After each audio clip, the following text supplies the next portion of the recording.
অপেক্ষার পালা শেষ। এই মুহূর্তে মঞ্চে আহ্বান করছি আসিফ আদনান ভাইকে।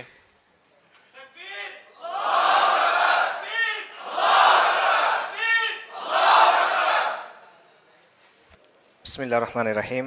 ইন্নাল হামদুলিল্লাহ ওয়াসসালাতু ওয়াসসালামু আলা রাসূলিল্লাহ ওয়া আলা আলিহি ওয়া সাহবিহি ওয়া সাল্লামা তাসলিমান কাসীরা। আম্মা বাদ। রব্বি ইশরাহ লি সাদরি ওয়া ইয়াসসির লি আমরি ওয়াহলুল উকদাতাম মিন লিসানি ইয়াফকাহু কওলি। আসসালামু আলাইকুম ওয়া রাহমাতুল্লাহি ওয়া বারাকাতুহু। আপনারা কেমন আছেন?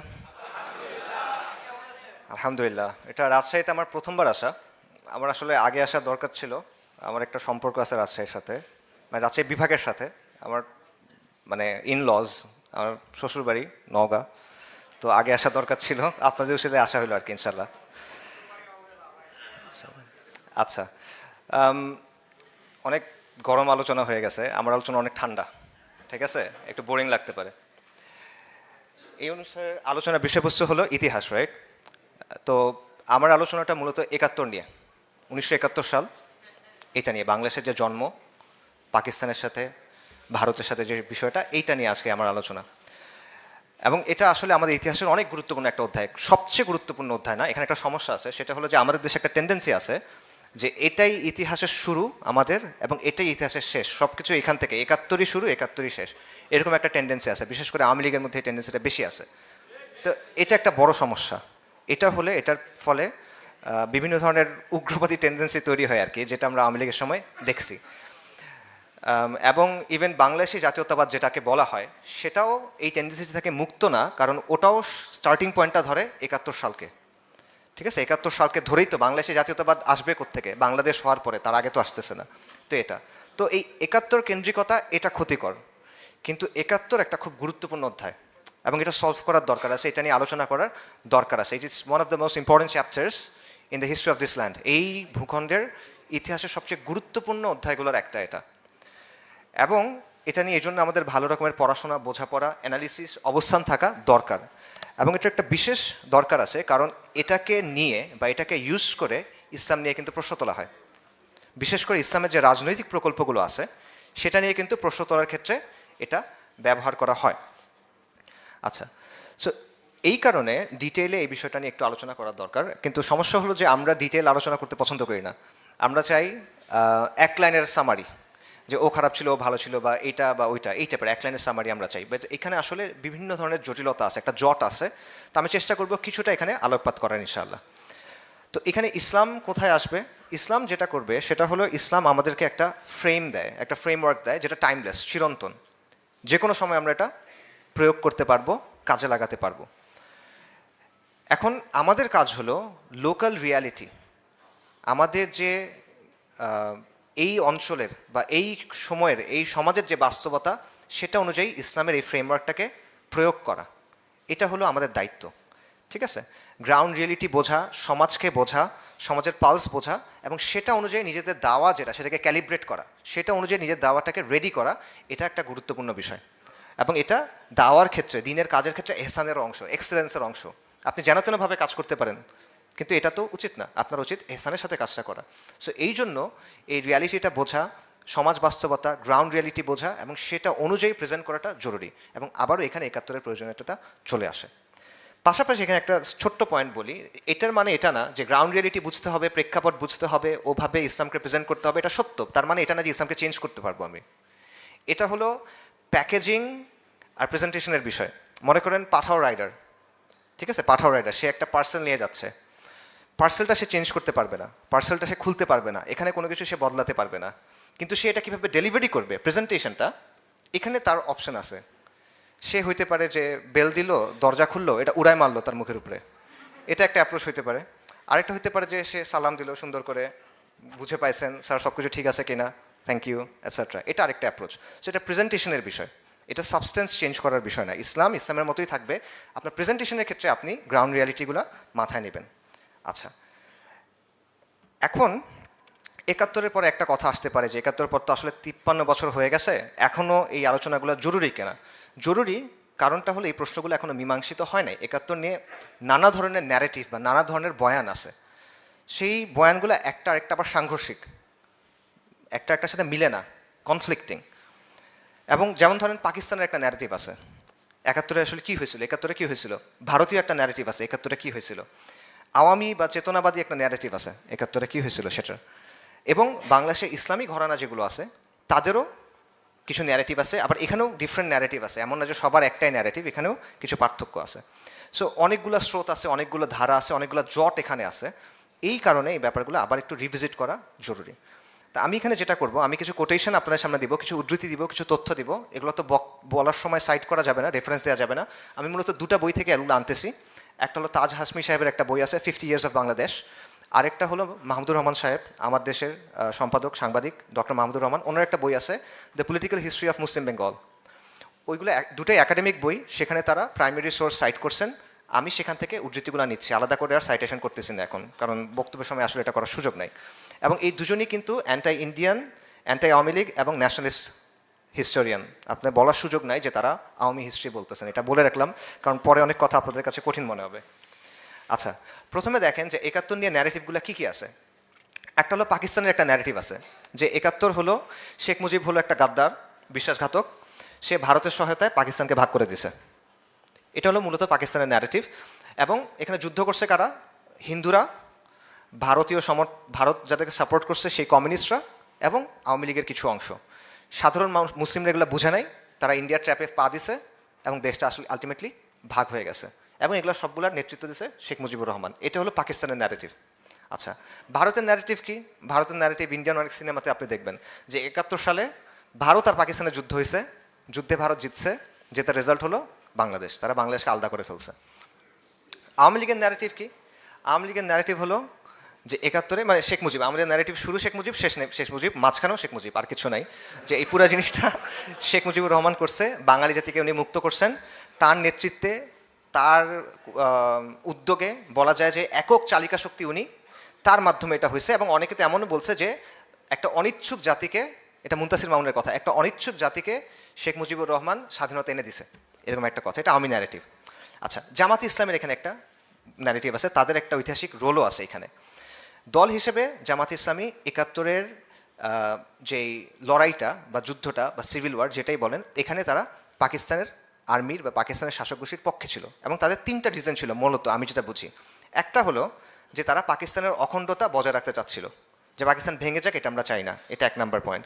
দুটা ছিল, তাদের অ্যাসেসমেন্ট ছিল যে বাংলাদেশ যদি আলাদা হয়ে যায় তাহলে এটা বেসিক্যালি ভারতের একটা ভেসেল স্টেট হয়ে যাবে, করদ রাজ্য হয়ে যাবে, এটা একটা তাদের অ্যাসেসমেন্ট ছিল। তৃতীয় একটা অ্যাসেসমেন্ট ছিল যে আলটিমেটলি যারা এই জাতীয়তাবাদী আন্দোলনটা করতেছে এরা বেশিরভাগই কমিউনিস্ট, এরা বেশিরভাগই উগ্র ন্যাশনালিস্ট বা বাঙালি জাতীয়তাবাদী যারা, সো এরা আলটিমেটলি ভারতের সাথে এদের একটা আতাত আছে, ঠিক আছে। সো এই কারণে তারা এটার পক্ষে ছিল না। সো এটা হলো জামাতে ইসলামের অবস্থান। এবং 71-এ আমরা জানি যে তারা পাক বাহিনীর বা পাকিস্তানি যে ফৌজ, সেটার অনেক ক্ষেত্রে সহযোগী হিসেবেও কাজ করছে। রাজাকার বাহিনী আমরা জানি এটার মধ্যে অনেক ছিল, এখানে খালি মানে ধরেন নিজামে ইসলামের, মুসলিম লীগের বিভিন্ন দলের লোকজন ছিল, সাধারণ লোকজনের ছিল, বাট আল বদর বা আল শামস যেগুলো ছিল এগুলো স্পেসিফিক্যালি জামাত ইসলামের তখনকার যে স্টুডেন্ট উইং ছিল, পাকিস্তানি ছাত্র সংঘ, বর্তমানে যেটা ইসলামী ছাত্র শিবির, পরবর্তীতে যেটা হয়েছে ছাত্র শিবির পরে হয়েছে, ওই সময়ের স্টুডেন্ট উইং, তারা এক্সক্লুসিভলি আল বদর এবং আল শামসে ছিল। সো এটা হলো তাদের অবস্থান। অন্যান্য ইসলামী দল বা ইসলামী ঘরানার অবস্থানগুলো কী ছিল? মোটা দাগে অন্যান্য ইসলামিক পার্টি, পীর মাশায়েখ, ওলামায়ে কেরাম, মোটা দাগে তাদের মধ্যে জমহুর বেশিরভাগের অবস্থান ছিল যে পাকিস্তান অখণ্ড থাক, পাকিস্তানটা ভাগ না হোক, এটা ছিল তাদের আলটিমেটলি অবস্থান। নিজাম ইসলাম বলেন, মুসলিম লীগের বিভিন্ন ফ্যাকশন বলেন, ওলামায়ে কেরাম, পীর মাশায়েখ, তাদের কথা বলেন, ইন জেনারেল আমি যতদূর বুঝি তাদের অবস্থান ছিল যে পাকিস্তান যদি না ভাঙে এটাই বেটার। এবং এটা হওয়াই আসলে লজিক্যাল। কেন লজিক্যাল?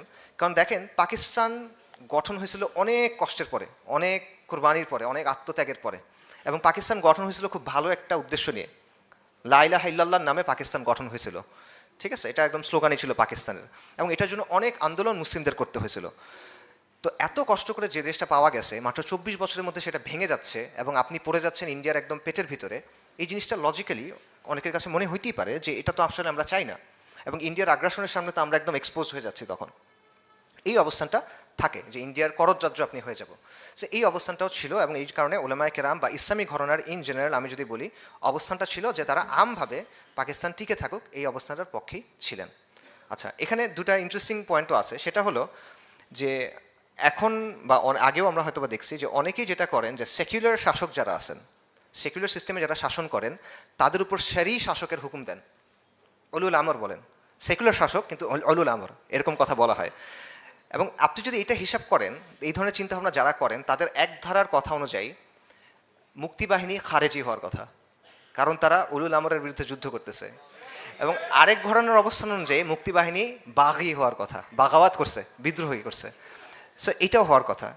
এবং এটা কিন্তু জাস্ট আমি কথার কথা বলতেছি না, পাকিস্তান আর্মি কিন্তু বা পাকিস্তান গভর্নমেন্ট কিন্তু তখন পাকিস্তানে হ্যাঁ ওইদিকে আর কি, ওই সাইডে পশ্চিম পাকিস্তানে তখন তারা কিন্তু বলছিল এটা জিহাদ, তারা বলছিল এটা জিহাদ ফি সাবিলিল্লাহ। এবং অনেক ওলামায়ে কেরাম, বিখ্যাত ওলামায়ে কেরাম, নাম বললে আপনারা অনেকে চিনবেন, এরকম ছিলেন যে তাদের একটা তামান্না ছিল যে আমি ওখানে গিয়ে জিহাদ করব। কোথায়? বাংলাদেশে এসে জিহাদ করবে তারা 71 সালে। কেন? কারণ হলো যে ভারতের এজেন্ট আছে, ভারত সমর্থিত লোকজন আছে, এদের বিরুদ্ধে জিহাদ করতে হবে, বাগিদের বিরুদ্ধে জিহাদ করতে হবে, যারা বিদ্রোহ করছে এর বিরুদ্ধে জিহাদ করতে হবে, এরকম চিন্তাও অনেকের মধ্যে ছিল ওই সময়। তো এই চিন্তাধারা অনুযায়ী মুক্তিযোদ্ধারা ইদার খারেজি অথবা তারা বাগি, এবং এদের নেতা হলো শেখ মুজিবুর রহমান, খারেজিদের নেতা অথবা বাগিদের নেতা। তো সমস্যা হয়েছে যে যুদ্ধ শেষ হওয়ার পর খারিজিদের নেতা বা বাগিদের নেতা শাসক হয়ে গেছে। তো শেখ মুজিবুর রহমান এখন হয়ে গেছে বঙ্গবন্ধু রহমতুল্লাহ আলাইহি। তো এটা থেকেও কিছু ইন্টারেস্টিং প্রশ্ন তোলা যায়, সেটা হলো যে মুক্তিযোদ্ধারা কি আসলে খারেজি নাকি বাগি? মানে ব্যাপারটা কি এরকম যে মরলে খারেজি বাঁচলে আমির, ঠিক আছে, মানে মরলে বাগি বাঁচলে গাজী, এরকম নাকি ব্যাপারটা? তো যাই হোক, এরকম অনেকগুলা দিক আসলে আছে। সো আমরা একটা সিম্পল জায়গা থেকে শুরু করি, সেটা হলো যে অ্যাজ এ জেনারেল রুল, একটা মূলনীতি হিসেবে আমরা বলতে পারি, ইন জেনারেল আমরা এটাই প্রেফার করব যে মুসলিমরা একসাথে থাকবে, বিভক্ত হবে না, এটাই প্রেফারেবল। বিশেষ করে পাকিস্তান রাষ্ট্র যখন এতটা ত্যাগ তিতিক্ষার ফসল ছিল। তো এটাই যদি অবস্থান হয়, তাহলে পাকিস্তানটা আলটিমেটলি আলাদা যে হইল, দুটা যে ভাগ হইলো, এটা কি আসলে ভালো একটা কাজ হয়েছে কিনা, এরকম একটা কোয়েশ্চেন থাকতে পারে। এবং এটা আসলে ভালো যদি হয়, এটা কার উদ্যোগে আসলে হয়েছে? দেখেন, পাকিস্তান যখন তৈরি হয়েছে তখন এই অঞ্চলের মুসলিমরা খুব এনথুজিয়াস্টিকলি, খুব উৎসাহ ভরে, খুব আগ্রহ ভরে কিন্তু পাকিস্তানের অংশ হয়েছে সবার আগে। ইনফ্যাক্ট তারা বলছে যে হ্যাঁ আমরা পাকিস্তানের অংশ হইতে চাই, এটা তারা বলছে। 1965 সালে যখন ভারত পাকিস্তান যুদ্ধ হয়েছে, এই অঞ্চলের মানুষ ব্যাপকভাবে এটা সমর্থন করছে, ব্যাপক দেশপ্রেম তাদের মধ্যে ছিল। পাকিস্তান আর্মির অংশ হিসেবে এখানকার মানুষ সেনাবাহিনীতে যুদ্ধ করছে, মারা গেছেন তারা। তাহলে যেটার জন্য তারা এত কিছু করলো, এত আগ্রহ ভরে যে দেশটা হইলো, 65 সালের কথা, এটা 6 বছরের মধ্যে কেমনি এটা আলাদা হয়ে গেল? এবং এটা কি কোনো আদর্শিক লড়াই তাহলে ছিল কিনা? এটা কি বাঙালি জাতীয়তাবাদের জন্য অথবা মুজিববাদের জন্য বা এরকম কোনো কারণে কি আসলে এটা আলাদা হয়ে গেল কিনা, নাকি পুরো জিনিসটা আসলে একটা ভারতের চক্রান্ত ছিল? তো শেখ মুজিবুর রহমান একটা এজেন্ট ছিল, সে মন্ত্রতন্ত্র করে সবাইকে এই করে করছে, ব্যাপারটা কি আসলে এরকম কিনা?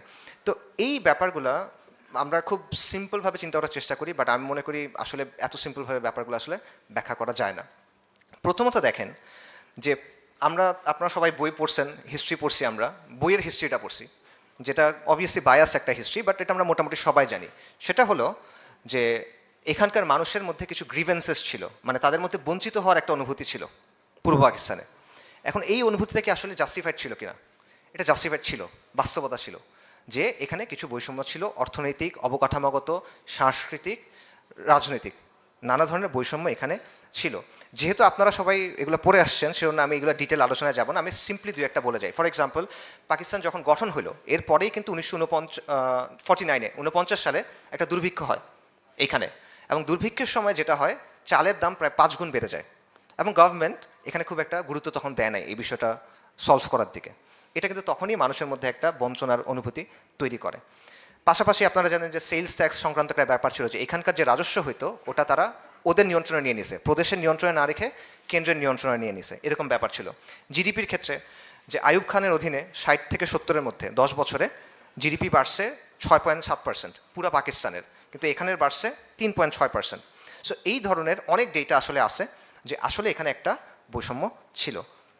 এখন অন্য একটা ব্যাপারও ছিল যে যখন ব্রিটিশরা চলে গেছে, চলে যাওয়ার আগেই কিন্তু ওই অংশটা রিলেটিভলি বেশি উন্নত ছিল।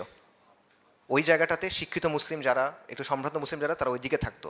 আবার এইদিকে যারা হিন্দুরা ছিল, এরা সবাই কিন্তু ভারতে চলে গেছে।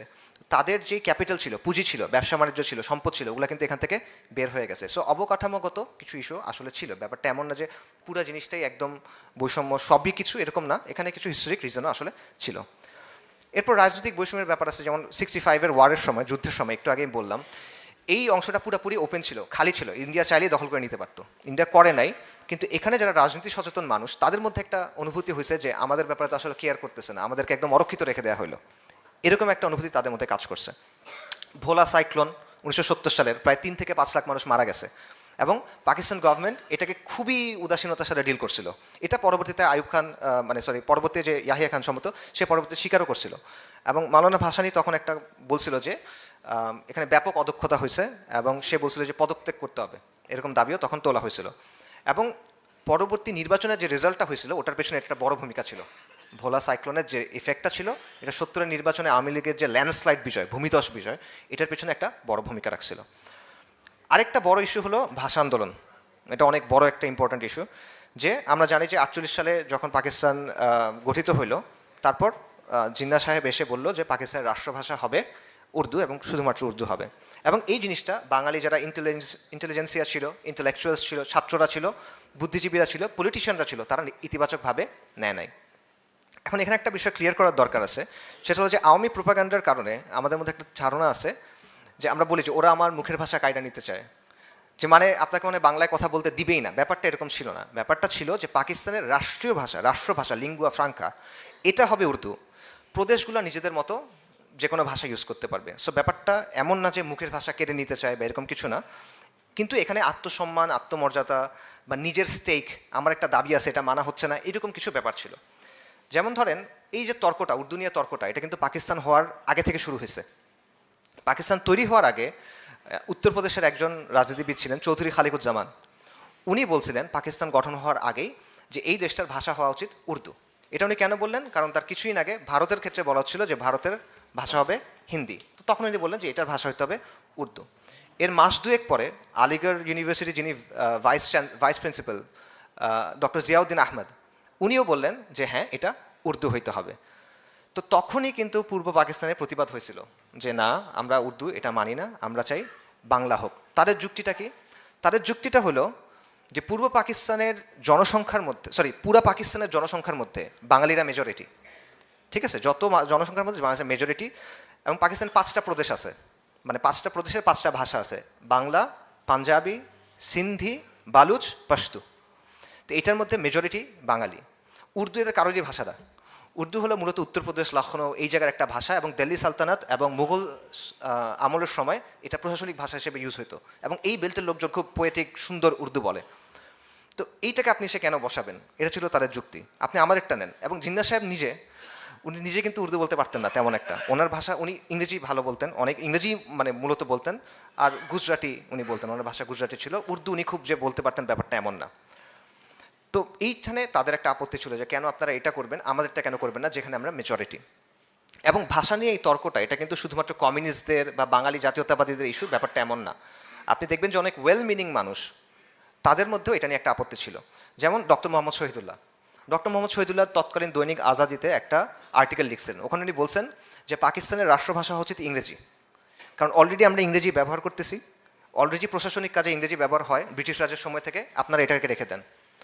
যদি আপনি বলেন যে ইংরেজি বিদেশি ভাষাটা রাখবো না, তাহলে বাংলাকে করেন, কারণ বাংলা মেজরিটির ভাষা। যদি আপনি বলেন শুধু বাংলা রাখবো না, ঠিক আছে, তাহলে তার সাথে উর্দুকে রাখেন। এটা হলো ডক্টর মোহাম্মদ শহীদুল্লাহর অবস্থান। উনি কিন্তু কমিউনিস্ট বা এরকম কোনো কিছু না, ইন্ডিয়ার এজেন্ট বা এই টাইপের কিছু না। এরপরে উনি আরেকটা আর্টিকেল লিখছিলেন, সেখানে বললেন যে আলটিমেটলি পাকিস্তানের রাষ্ট্রভাষা হওয়া উচিত আরবি। যদি পাকিস্তান যে স্বপ্ন নিয়ে, যে প্রতিশ্রুতি নিয়ে তৈরি হয়েছে ইসলামের নামে, এটা যদি বাস্তবায়ন করতে হয়, রাষ্ট্রভাষা হতে হবে আরবি। এটা ছিল ওনার অবস্থান।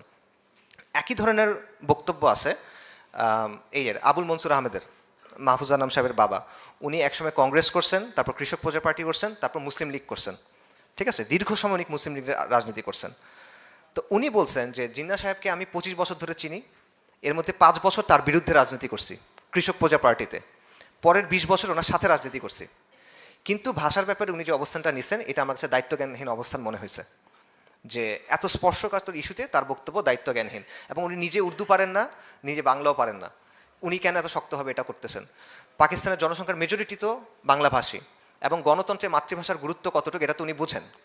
তাহলে কেন তিনি গণতান্ত্রিক মূল্যবোধ বিরোধী এরকম একটা বক্তব্য দিলেন? এটা আবুল মনসুর আহমেদ সাহেবের বক্তব্য। এখন দেখেন এই জায়গাটাতে দুই দিক থেকে আপনি যুক্তি দিতে পারবেন, আমার কাছে পার্সোনালি যেটা মনে হয় যে আপনি বলতে পারবেন যে হ্যাঁ একটা সিম্পল যুক্তি দেওয়া যায় যে মেজরিটি যেহেতু বাঙালি তো বাংলা ভাষা থাকুক। আবার একটা কাউন্টার দেওয়া যায় যে তুমি বাংলা দিবা তাহলে অন্য প্রদেশে যারা আছে তারা তো বলবে যে পাঞ্জাবি দাও, সিন্ধি দাও, সবাই তাদেরটা বলা শুরু করবে, খালি ওদেরটা কেন হবে।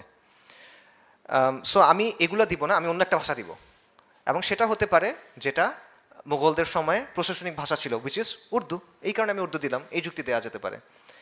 আবার তখন এই দিকটা থেকে কাউন্টার দেওয়া যেতে পারে যে তুমি যদি আরেকটা ভাষায় দাও তাহলে ইংলিশ দাও, কেন উর্দু দিবা, উর্দু তো আমার নতুন করে শিখতে হবে, লিখতে হবে, এই সেই নানা জিনিসপত্র আছে, তুমি ইংলিশ দাও, ইংলিশ তো অলরেডি প্রচলিত হয়ে আছে। এরকম নানা ধরনের যুক্তি আসলে দেওয়া যায়। আমার কাছে এটা জমি জমা তর্কের মতো মনে হয়, মানে এটা আপনি কন্টিনিউয়াস যুক্তি দিতে পারবেন, আমার লাগবে, এটা কেউ ছাড়ার কিছু নেই, এরকম একটা ব্যাপার হয়ে গেছে। কিন্তু মূল পয়েন্টটা যেটা আমার কাছে যেটা মনে হয় সেটা হলো পাকিস্তানের তৎকালীন সরকার এই ইস্যুটা হ্যান্ডেল করছিল কীভাবে। তর্কটা ঠিক আছে, তর্কের জায়গায় আছে, সবার লজিক আছে, ওকে ফাইন, তারা তর্ক করে যাচ্ছে, বাট আপনি এটা হ্যান্ডেল করলেন কেমনে? পাকিস্তান হ্যান্ডেল কেমনে করছে এটা আমরা জানি, সেটা হলো 21শে ফেব্রুয়ারিতে মিছিল হয়েছে, বিক্ষোভ মিছিল হয়েছে রাষ্ট্রভাষা বাংলার দাবিতে, তারা সেখানে ফায়ার করছে এবং মানুষ মারা গেছে। তখন এটা বাস্তব, তো এটা আমরা জানি মানুষ মারা গেছে। এবং এই ঘটনার পর কি হয়েছে, এই ঘটনার কারণে যেটা ছিল ছোট একটা ইস্যু, যেটা হয়তো বা পলিটিক্যালি কনসিয়াস কিছু মানুষ এটা নিয়ে কথাবার্তা বলতেছিল, স্টুডেন্টরা, বুদ্ধিজীবীরা, এই টাইপের লোকজনরা, সেটা হয়ে গেল একটা জাতীয় ইস্যু। বদরুদ্দীন ওমর সাহেব তার বইতে বলতেছেন যে 21শে ফেব্রুয়ারির পর এটা একটা গণ আন্দোলনে পরিণত হয়ে গেল রাতারাতি। যে জিনিসটা ছোট ছিল, পাকিস্তান গভর্নমেন্টের ওভার রিয়াকশন, এটাকে একটা গণ আন্দোলনে পরিবর্তন করব, এবং এইটাকে পুঁজি করে বাঙালি জাতীয়তাবাদ কিন্তু অনেক পাওয়ারফুল হয়ে গেল তখন। মানে এটা ছিল লঞ্চিং প্যাড বাঙালি জাতীয়তাবাদের, এবং এটা একটা বড় এই হয়ে গেল। এবং সাধারণ মানুষের মধ্যে একটা অনুভূতি আসলো যে আমরা তো ভাষার কথা বলছিলাম, আমার উপর গুলি কেন চালাইলো এটার জন্য, রাইট? যে তাহলে মনে হয় আমার কথার কোনো দাম নাই এখানে, বা আমাদের কোনো মূল্য মনে হয় এখানে নাই। সো এই টাইপের জিনিস ছিল। এবং মাহমুদুর রহমান সাহেব ওনার বইয়ে বলতেছেন যে আইয়ুব এর পরবর্তীতে, এটা তো মুসলিম লীগ গভর্নমেন্টের সময়, এর পরবর্তীতে আইয়ুব গভর্নমেন্টের সময়ও পাকিস্তানের সরকার যে ধরনের মানে পলিসিগুলো নিছিল, মাহমুদুর রহমান বলছেন এগুলো হলো confusing, counter productive and outright stupid, মানে গাধামিপূর্ণ পলিসি ছিল। যেমন মোনেম খানের সময় কি হইলো যে রবীন্দ্রনাথ ঠাকুরের গান ব্যান করার চেষ্টা করা হলো, এইটার ফলে যেটা হলো উল্টা রিয়াকশন হলো। আবার জুলাইয়ের সময় যেটা হলো যে রাজাকারের নাতি বললো না, তখন সবাই বললো আমি রাজাকার, রাইট? ওই রকম একটা ব্যাপার ঘটলো যে যে আগে রবীন্দ্রনাথকে নিয়ে খুব একটা মাথা ঘামাইতো না, সেও মনে করলো যে রবীন্দ্রনাথকে এখন আমার আঁকড়ায় ধরতে হবে, একটা উল্টা রিয়াকশন হইলো। আচ্ছা, এরপর আসেন আরেকটা গ্রিভেন্স ছিল, যেটা সেটা হলো অপমান, তাচ্ছিল্য এবং অবজ্ঞার একটা ব্যাপার।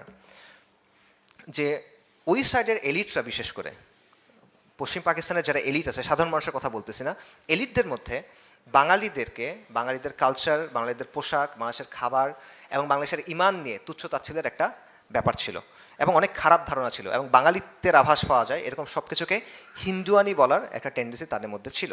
আমি কিছু উদাহরণ আপনাদেরকে দেই। কুদরতুল্লাহ সাহাব নামে একজন সিনিয়র আমলা ছিল এবং কূটনীতিবিদ ছিল, উনি পাকিস্তানি, মানে অবাঙ্গালি, ঠিক আছে? উনি একটা ঘটনা বলতেছেন ওনার আত্মজীবনীতে, যে একবার করাচিতে একটা মিটিং হচ্ছে, তখন তৎকালীন পাকিস্তানের যে অর্থমন্ত্রী তার অফিসে, গোলাম মোহাম্মদ সাহেবের অফিসে বৈঠক কেন হচ্ছে, যে করাচির সরকারি যে অফিসগুলো আছে এবং আবাসিক যে অ্যাপার্টমেন্টগুলো আছে, সরকারি অফিস, আবাসিক অ্যাপার্টমেন্ট, এগুলোর জন্য স্যানিটারি সাপ্লাই কেনা হবে, স্যানিটারি সাপ্লাই, বাথরুমের ওয়াশ মেশিন, কমর টমর, এই হিসেবে জিনিসপত্রগুলো। তো এই সময় শিক্ষামন্ত্রী ছিলেন ফজলুর রহমান সাহেব, বাঙালি। তো উনি বললেন যে ঢাকার জন্য তো এগুলো কিছু কেনা দরকার।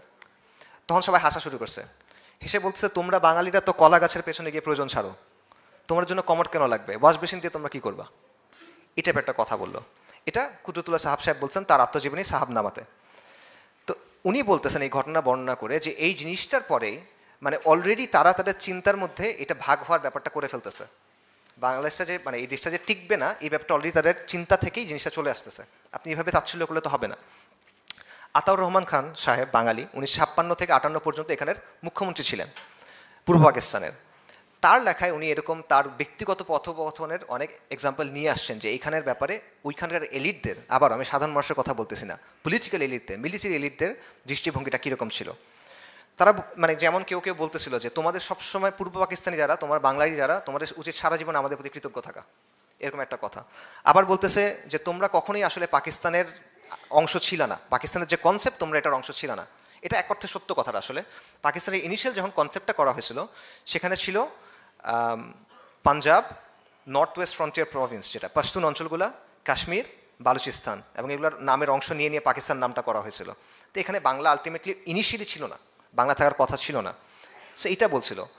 এবং অ্যান্থনি ম্যাসকারেনহাসের কথা আপনারা জানেন, লেগেসি অফ ব্লাডের যে রাইটার, তার একটা বইয়ে, এই বইতে না অন্য একটা বইয়ে একটা ঘটনা আছে যে বাঙালি মুসলিমদের ইমান নিয়ে এবং মানে তাদের ইমানি অবস্থা, তাদের যে মুসলমানিত্ব, এটা নিয়ে প্রশ্ন তোলার একটা ব্যাপার সেখানে ছিল এবং কন্টিনিউয়াসলি এটা হইতো।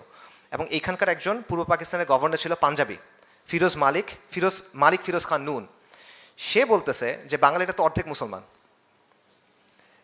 বাঙালিরা তো অর্ধেক মুসলমান, এবং বলছে যে এরা তো আসলে ঠিক মতো করে নাই, সুন্নতে খতনা যেটা ঠিক মতো এটা করে নাই এরা, এবং এরা তো এই যে মুরগি যে হালাল করতে হয় জবাই করে, এটাও তো এরা পারে না ঠিক মতো। এবং এইটার পরে মাওলানা ভাসানী তার এক এইতে বলতেছেন, বক্তব্যে বলতেছেন, ভাষণে, যে আমাদের মুসলমানিত্ব আমরা কি এখন লুঙ্গি তুলে তোমাদের প্রমাণ করে দেখাবো, রেগে বলতেছে আর কি। তো একবার আপনি তাকে বলতেছেন খতনা ছাড়া মুসলিম, একবার বলতেছেন অর্ধেক হিন্দু। এই ব্যাপারটা আসলে মানে এটা হয় না আসলে। আপনি যদি একসাথে থাকতে চান, এভাবে তুচ্ছ তাচ্ছিল্য অবজ্ঞা করলে এটা আসলে হয় না। আমি যদি আপনার সাথে থাকবো, আমি আপনার সাথে কন্টেস্টে এরকম বললে আপনি আমার সাথে থাকবেন কিনা, আসলে জাস্ট হয় না। পাশাপাশি দেখেন ৭১-এর নির্বাচনের ব্যাপারটা দেখেন। ৭১-এর নির্বাচনে আওয়ামী লীগ ল্যান্ডস্লাইড জিতছে কোনো প্রশ্ন ছাড়া, তাই না? বিপুল ব্যবধানে বিজয় যেটাকে বলা হয়। কিন্তু পাকিস্তানের এলিট যারা ছিল, মিলিটারি এলিট এবং পলিটিক্যাল এলিট, তারা এটা মানতেই পারতেছে না যে একটা বাঙালি পাকিস্তানের প্রধানমন্ত্রী হবে, এবং তারা আলটিমেটলি ক্ষমতা কিন্তু হস্তান্তর করে নাই, যেই কারণেই ২৫শে মার্চ, যেই কারণেই ১৬ ডিসেম্বর। ঠিক আছে না? সো এই জায়গাতে ওই জিনিসটা যে এটা আসলে সম্ভব নয় একটা বাঙালিকে আমরা দিব। তো আপনি দেখেন যে একে তো আপনার অর্থনৈতিক শোষণ হচ্ছে, দুয়ে তো আপনার রাজনৈতিক বৈষম্যের ব্যাপারটা আছে, তৃতীয়ত আপনার এই অবজ্ঞা এবং তাচ্ছিল্য আছে। এগুলো নিয়ে আপনি আসলে কীভাবে থাকবেন? আমি পার্সোনালি মনে করি যে এই বিষয়টা একটা বড় কারণ, এটা টিকে থাকতে না পারার, এটা একটা বড় কারণ। এবং আমি বলবো যে আজকেও পাকিস্তানে এই ব্যাপারটা ঘটতেছে, দুইটা জায়গায় ঘটতেছে। একটা হলো বালুচিস্তান, একটা হলো ওয়াজিরিস্তান বা খাইবার পাখতুনখোয়া যেটা। বালুচিস্তানে তারাও এখানে বৈষম্যের শিকার, তারাও অবজ্ঞার শিকার। তারা আলাদা হইতে চায়, আমাদের মতো ৭১-এর মতো জাতীয়তাবাদ এবং কিছুটা সমাজতন্ত্রের মিক্স এটা দিয়ে। ঠিক আছে? বালুচ লিবারেশন ফ্রন্ট আপনারা দেখবেন নানা ধরনের কাজকর্ম করে, এদের আদর্শ এটা। আর ওয়াজিরিস্তান বা নর্থ ওয়েস্ট ফ্রন্টিয়ারে যারা আলাদা হতে চায়, তারা আলাদা হতে চায় ইসলামকে ধরে, যে তারা বলছে আমরা প্রযোজন তো নাই, আমরা পাকিস্তানে যুক্ত হয়েছিলাম শরিয়ার কথা শুনে, তোমরা শরিয়া কায়েম করো নাই, অনেক বছর হয়ে গেছে ভাই, পারবো না, আমরা আলাদা হয়ে যাবো, আমরা ইসলামী শরিয়া লাগবে, এটা নিয়ে তারা করতেছে। সেম ওখানেও কিন্তু এই বৈষম্যটা আছে, এই তুচ্ছতাচ্ছিল্য আছে। পাকিস্তানের মিডিয়াতে বিশেষ করে পশতুনদের জঙ্গলি টঙ্গলি এরকম অনেকভাবে মানে তুচ্ছতাচ্ছিল্য করার ব্যাপারটা আছে।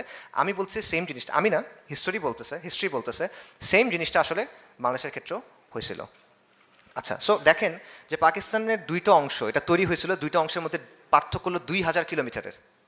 ভাষার পার্থক্য আছে, সংস্কৃতির পার্থক্য আছে। এখানে জোড়া লাগতো কি দিয়ে? ইসলাম দিয়ে, মুসলিম পরিচয়টা দিয়ে। কিন্তু যখনই এইটার চেয়ে জাত পাত বর্ণ এই সেই জিনিসপত্র যখন এটা প্রাধান্য পাইছে, তখন আলটিমেটলি এটা থাকবে না, এটা ভেঙে যাওয়ার অবস্থা ওইখানেই, দ্য ফেট ওয়াজ সিলড ওই সময়তেই। আচ্ছা, এবং তাজ হাশমি এবং মাহমুদুর রহমানের কমেন্টারি আমি বলি, তাদের বক্তব্য কি? তারা বলতেছেন যে ভারতে অনেকগুলো জাতি আছে, বাঙালি, পাঞ্জাবি, তামিল, গুজরাটি, মারোয়ারি, অনেক অনেক অনেক গোত্র।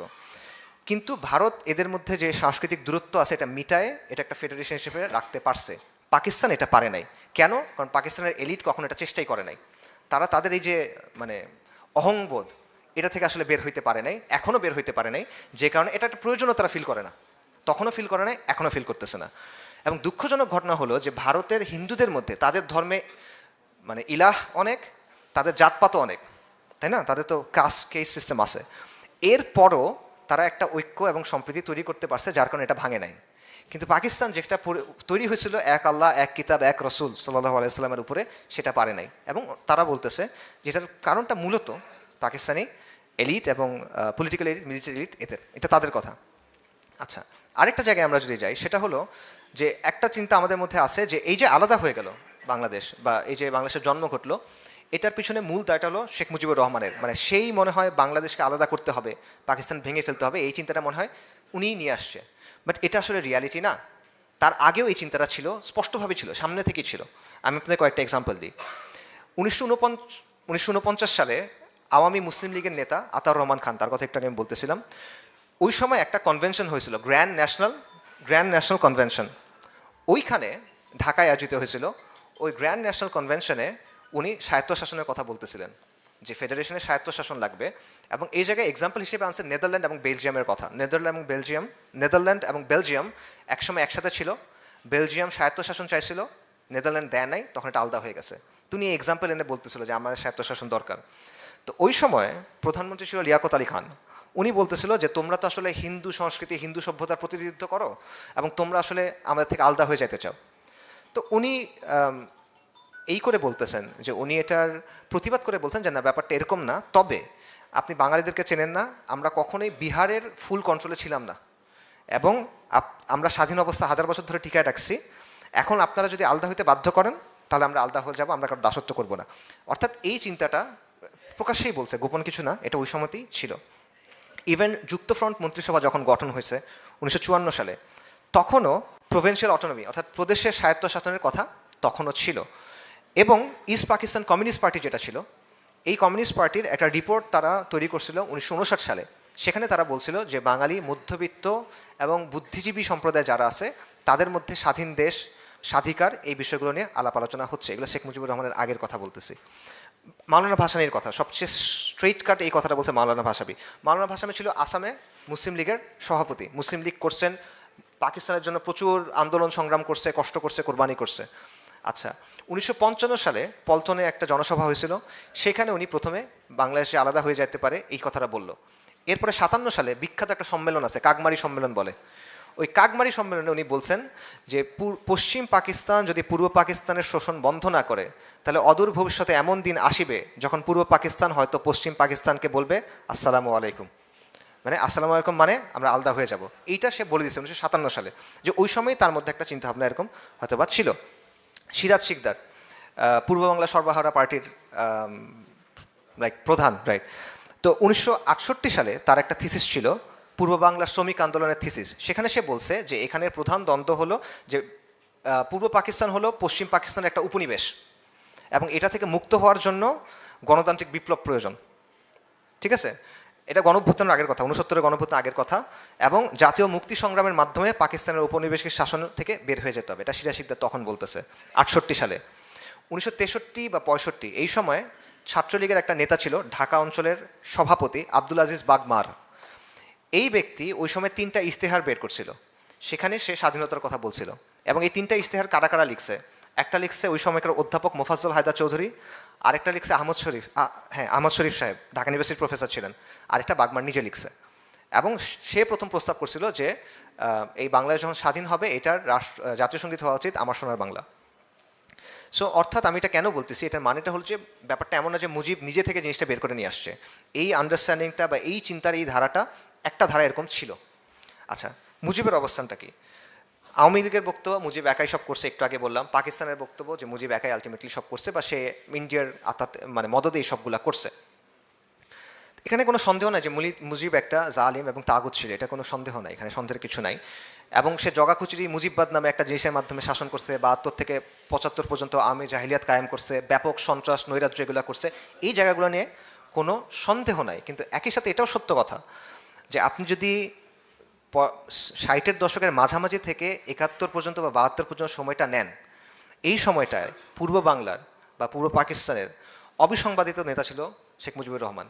এটা বাস্তবতা, এই কথাটা অনেকের হজম করতে কঠিন হবে, এই জন্য আমি মাহমুদুর রহমান সাহেবের বই থেকে ডিরেক্ট কোটেশন বলতেছি। মাহমুদুর রহমান সাহেব তার বইতে বলতেছেন Sheikh Mujibur Rahman was the undisputed leader of the people of east Pakistan. তার বইয়ের 4 নম্বর চ্যাপ্টারে পেজ 131-এ উনি বলছেন অবিসংবাদিত নেতা, আনডিসপিউটেড লিডার। এবং একই অধ্যায় শেষ দিকে উনি বলতেছেন his position in 1970 was similar to that enjoyed by Jinnah in 1946। 1946 সালে জিন্নার অবস্থানটা কী ছিল? সে পুরা ভারতের মুসলিমের একদম অবিসংবাদিত নেতা, জিন্না, কোনো প্রশ্ন ছাড়া। বলছে 70 সালে শেখ মুজিবের অবস্থান এটা ছিল। মাহমুদুর রহমান বলতেছে no fan of Awami League, no fan of Sheikh Mujib, কঠোর সমালোচক, বাট তিনি এই কথাটা বলতেছেন। এটা বাস্তবতা আসলে। এবং সো ব্যাপারটা এরকম আমি মনে করি না, আমার কাছে পড়ার পর যেটা মনে হচ্ছে যে আমার কাছে অনেক ঘাটার পর যেটা মনে হলো যে আপনি এককভাবে তাকে কেন্দ্রীয় অপরাধী বা কেন্দ্রীয় নায়ক যেটাই বলেন, নায়ক বা ভিলেন যেটাই বলেন, এটা আপনি তাকে আসলে বানানোটা লজিক্যাল না। বরং তার ভূমিকা অবশ্যই ক্রুশাল, ক্রিটিক্যাল ভূমিকা আছে, বাট আপনি এককভাবে সে থাকলে হয়েছে সে না থাকলে হবে না, ব্যাপারটা আসলে এরকম ছিল না। বরং শেখ মুজিবুর রহমান একটা অপরচুনিস্টিক পলিটিক্যাল লিডার ছিল, সুযোগ সন্ধানী রাজনৈতিক নেতা ছিল। রাজনৈতিক নেতারা এরকমই হয়, ম্যাকাভিলিয়ান, ঠিক আছে? সে ওই নীতি অনুযায়ী কাজ করে। এটা কীরকম, আমি তার রাজনৈতিক জীবনের 2টা চ্যাপ্টার দেখেন। ভারতীয় একজন কথা সাহিত্যিক আছে বাঙালি, মনোজ বসু। উনি বলতেছেন যে 1956 সালে একটা শান্তি সম্মেলন হয়েছিল চীনে, ওখানে উনি গেছিলেন ভারতের পক্ষ থেকে, শেখ মুজিবুর রহমান গেছিল পাকিস্তান বা পূর্ব পাকিস্তানের পক্ষ থেকে। ওইখানে শেখ মুজিব তাকে বলতেছেন যে দেখেন আমরা কিন্তু বাংলাদেশকে আলাদা করে ফেলবো, পূর্ব পাকিস্তানকে আলাদা করে ফেলবো। এবং 72 সালে তারা একবার দেখা হয়েছে, তখন মুজিব বলতেছেন যে আপনার মনে আছে আমি আপনাকে বলছিলাম আমরা আলাদা করে ফেলবো, এটা সে বলতেছে। আচ্ছা, আওয়ামী লীগের নেতা শাহ মোয়াজ্জেব হোসেন উনি বলতেছেন যে 1962 দিকে শেখ মুজিবুর রহমান একটা লিফলেট ছাপাইছিল নিজ উদ্যোগে, এটার নাম ছিল পূর্ববঙ্গ মুক্তি ফ্রন্ট, এবং সেই লিফলেটে এই স্বাধীনতার কথা ছিল, আলাদা হয়ে যাওয়ার কথা ছিল। এবং মোয়াজ্জেম হোসেনের বক্তব্য হলো শেখ মুজিব নিজে সাইকেল চালায় প্রেসে গিয়ে এটা ওইখান থেকে ছাপায় আনছে। আওয়ামী লীগ নেতার বক্তব্য মানবেন কি মানবেন না আপনাদের কথা, বাট এটা তার বক্তব্য। আচ্ছা, আগরতলা ষড়যন্ত্র মামলা যেটা, এটা দেখেন যে ঢাকায় তৎকালীন ভারতীয় হাই কমিশনের পলিটিক্যাল অফিসার শশাঙ্ক শেখর ব্যানার্জি উনি বলতেছেন যে একদিন মানিক মিয়া সাহেব আমাকে ডাকলো ইত্তেফাক অফিসে, ওই যে তোফাজুল হোসেন মানিক মিয়া এভিনিউ আছে না তার নামে, ওখানে গিয়ে দেখেন মুজিবুর রহমান বসা। তো তার সাথে অনেকক্ষণ কথাবার্তা বললো, 2 ঘন্টা কথাবার্তা বললো। তারপর বললো যে আপনার সাথে একটু স্পেশাল কথা আছে, আমরা একটা মেসেজ দিতে চাই নেহরু সাহেবকে, নেহরু তখন ইন্ডিয়ার প্রাইম মিনিস্টার, যে আমরা নেহরু সাহেবকে একটা মেসেজ দিতে চাই। মেসেজটা কি, যে আমরা মুক্তি সংগ্রাম করব এবং আমরা এটাকে এখান থেকে আলাদা করে ফেলবো। ঠিক আছে, এটা তার বইতে আছে, বইটার নাম হলো India Mujibur Rahman Bangladesh liberation and Pakistan. এই বইটাতে এটা আছে যে শেখ মুজিবুর রহমান চাচ্ছে পূর্ব পাকিস্তানকে আলাদা করে ফেলতে, এই জন্য তারা নেহরুর মাধ্যমে ভারতের নৈতিক, রাজনৈতিক, সামরিক সমর্থন চায়, কূটনৈতিক সমর্থন চায়। আচ্ছা, এরপরে হলো আগরতলা ষড়যন্ত্র, যেটা বলা হয় যে 1963 সালের জানুয়ারির শেষ দিকে শেখ মুজিবুর রহমান, ওই যে রেসপন্স আসতেছিল না, সে তো নোট পাঠাইলো, ওই দিক থেকে রেসপন্স আসতেছে না, তখন নিজেই সে আগরতলা চলে গেল, ত্রিপুরার আগরতলায়, এবং সেখানে তাদের যে মুখ্যমন্ত্রী শচীন্দ্র লাল সিং তার সাথে দেখা করলো এবং একই কথা বললো যে বেসিক্যালি আলাদা করে ফেলবো, সাপোর্ট দেন। তো ওই শচীন সিংহ নেহরুর সাথে দেখা করতে গেল, কিন্তু নেহরু তখন এটার চাচ্ছিল না, কারণ চীনের সাথে গ্যাঞ্জাম চলতেছিল ভারতের তখন। তো সে বলছে যে না, এখন এই জিনিসটা আসলে করা যাবে না, এটা আমরা করতে চাচ্ছি না। এবং এটাও শচীন সিংহের এই বক্তব্য আছে একটা বইয়ে, ফয়েজ আহমেদ নামে একজন লেখকের, বইটার নাম হলো আগরতলা মামলা, শেখ মুজিব ও বাংলার বিদ্রোহ, এই বইতে এটা আছে। তো এই জায়গা থেকে আপনি দেখবেন যে অ্যাটলিস্ট 1963 পর্যন্ত ক্লিয়ারলি শেখ মুজিবুর রহমানের মধ্যে এই যে পূর্ব পাকিস্তানকে বিভক্ত করার বা আলাদা করার একটা চিন্তা ছিল, কিন্তু নেহরু তাকে তখন সাপোর্ট দেয় নাই, তাই সে আগাতে পারে নাই। ঠিক আছে, এটা একটা দিক, কিন্তু এটা একটা অন্য একটা দিক আছে। সেটা কি দেখেন যে আওয়ামী লীগের পক্ষ থেকে 6 দফা দাবি উত্থাপন করা হলো।